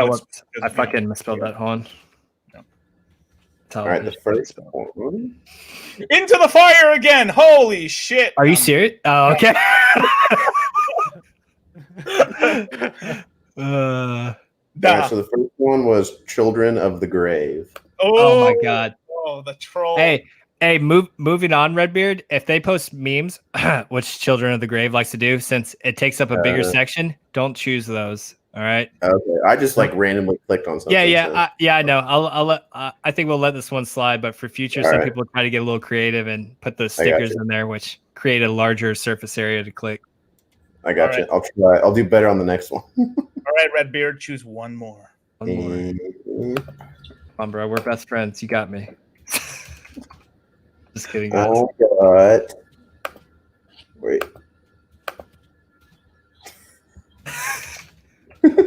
Turn Rock. Turn Rock? I haven't heard that one before. Congratulations, Turn Rock. You have won a chance to win a million hex. Turn Rock, are you a lemon digger? Or are you an actual hexagon? All right, cool. So so for the next one, it's going to be a YouTube chat one. Anyone in the YouTube chat, comment, say, please pick me, I guess. Oh shit! I want to hop on that. There's gonna be less people over there. All right, I'm gonna stay out. Molly's over here insider spamming. Yeah, yeah. I don't want Discourse called out for any unfair play. Right. I'll let it go. It's a good opportunity to hop into YouTube real quick, guys. I know, right? There's definitely less people in there than Dlive. My eyes are closed. I'm gonna pick. I'm gonna pick a name in 3 seconds. 1. Motley Investor. 2, 3. Vince Chang. Yeah, Bunga. Hey, Vince. Vince is a solid one. Cool. He's got a couple entries too, I think. All right, and the next one, I'll Oh damn! Now it's spammy. Okay, I'll pick one more. I'll pick one more from the YouTube. Go back to. You're gonna do YouTube? Okay. Yeah, it's because we did 4 and we did 4 from Dlive. Go boost our views on YouTube real quick, guys. Yeah. All right, give him a countdown. All right. Since you are NASA, you know. In 3, 2, 1. Yeah. Blast off. Hey, nice. Dinner I X, XXX. Yeah. Repping the Hexo thumbnail. Hell yeah, man. Cool. And that is all. Anyone from the European and Asian servers, you will be chosen by our mod, RG3. And you can send all inquiries to him, please. Hopefully he'll bring the keys to the chest on Friday. So make sure you guys are there so we can release those ninjets that Ski Cat dropped for us, which was awesome, by the way. Ballin', dude. Ballin'. Off. Oh, there we go. Yeah. Cool. So I'm gonna try to contact RG one more time. If not, then we'll have to open up the chest on Friday, pretty much. Yeah. Yeah, it'll be good to open it nice and fat on the FN Hangout. So Redbeard, so Friday is where Discourse Syndicate gets opened up to everyone. So they send out the link to all of Telegram. That's when usually a lot of new people hop on, or you get 6 to 10 people in here, and it just kind of gets a little crazy. Usually we start talking about everything but crypto and Hex, and then RG3 yells at us and brings us back in. But yeah, Fridays are fun. Good time. I'm down. Yep. I guess before we go, where's the best place for people to follow you, Motley Investor? Motley Investor on YouTube, I guess. I'm going to make a new video this weekend. I'm going to stop procrastinating, make another video. So I'll make sure to post it in the Telegram too, so you guys can snag it up there. I'll make sure to spam it away. Perfect. Yep. And look into crypto. Where is the best place for people to follow you, sir? You could find me on Twitter. It's just look into crypto. And then I do have a YouTube channel. Same thing. It's look into crypto. Nice. Perfect. And Redbeard, the new hexagon of the hexagon army. I don't really have anything for people to follow. No, Phil. Now you're an official hexagon, so you gotta support the cause. Making videos or something. Videos, tweets, everything. Yeah. I mean, I have a Twitter, but I haven't used it in I don't know how long. Yeah, I'm still getting. I don't even really know how to use the damn thing. Still, I'm just on there to be on there. Instagram, best in the Facebook, but I don't post anything on it. All right, on the to-do list. Yeah. Hey, and it should be Redbeard. You should just do all your stuff. Redbeard. I need to make a social presence, I guess. That would be cool. That'd be cool. Yeah. And I guess you could follow me at Dollar Cost Crypto on YouTube and podcast. I'm gonna have a podcast out in about, I'd say, an hour. Oh wow, nice. Yeah, me and Wasabi are on it with Shahar, which he's an IBM blockchain developer. Yep. So it's pretty cool. Yeah, he's working on I guess the corporate side of blockchain. So it's pretty interesting interview. And from there, I'm probably going to have I'm doing probably a live AMA on Saturday around 7 Pacific Standard Time. So if anyone wants to hop on, ask questions, I'll get into the shitcoin madness if you like. Oh yeah, the DJ stuff. The DJ stuff. So all right, you guys, peace. We out. Have a good night. Yeah. Hey, Hank.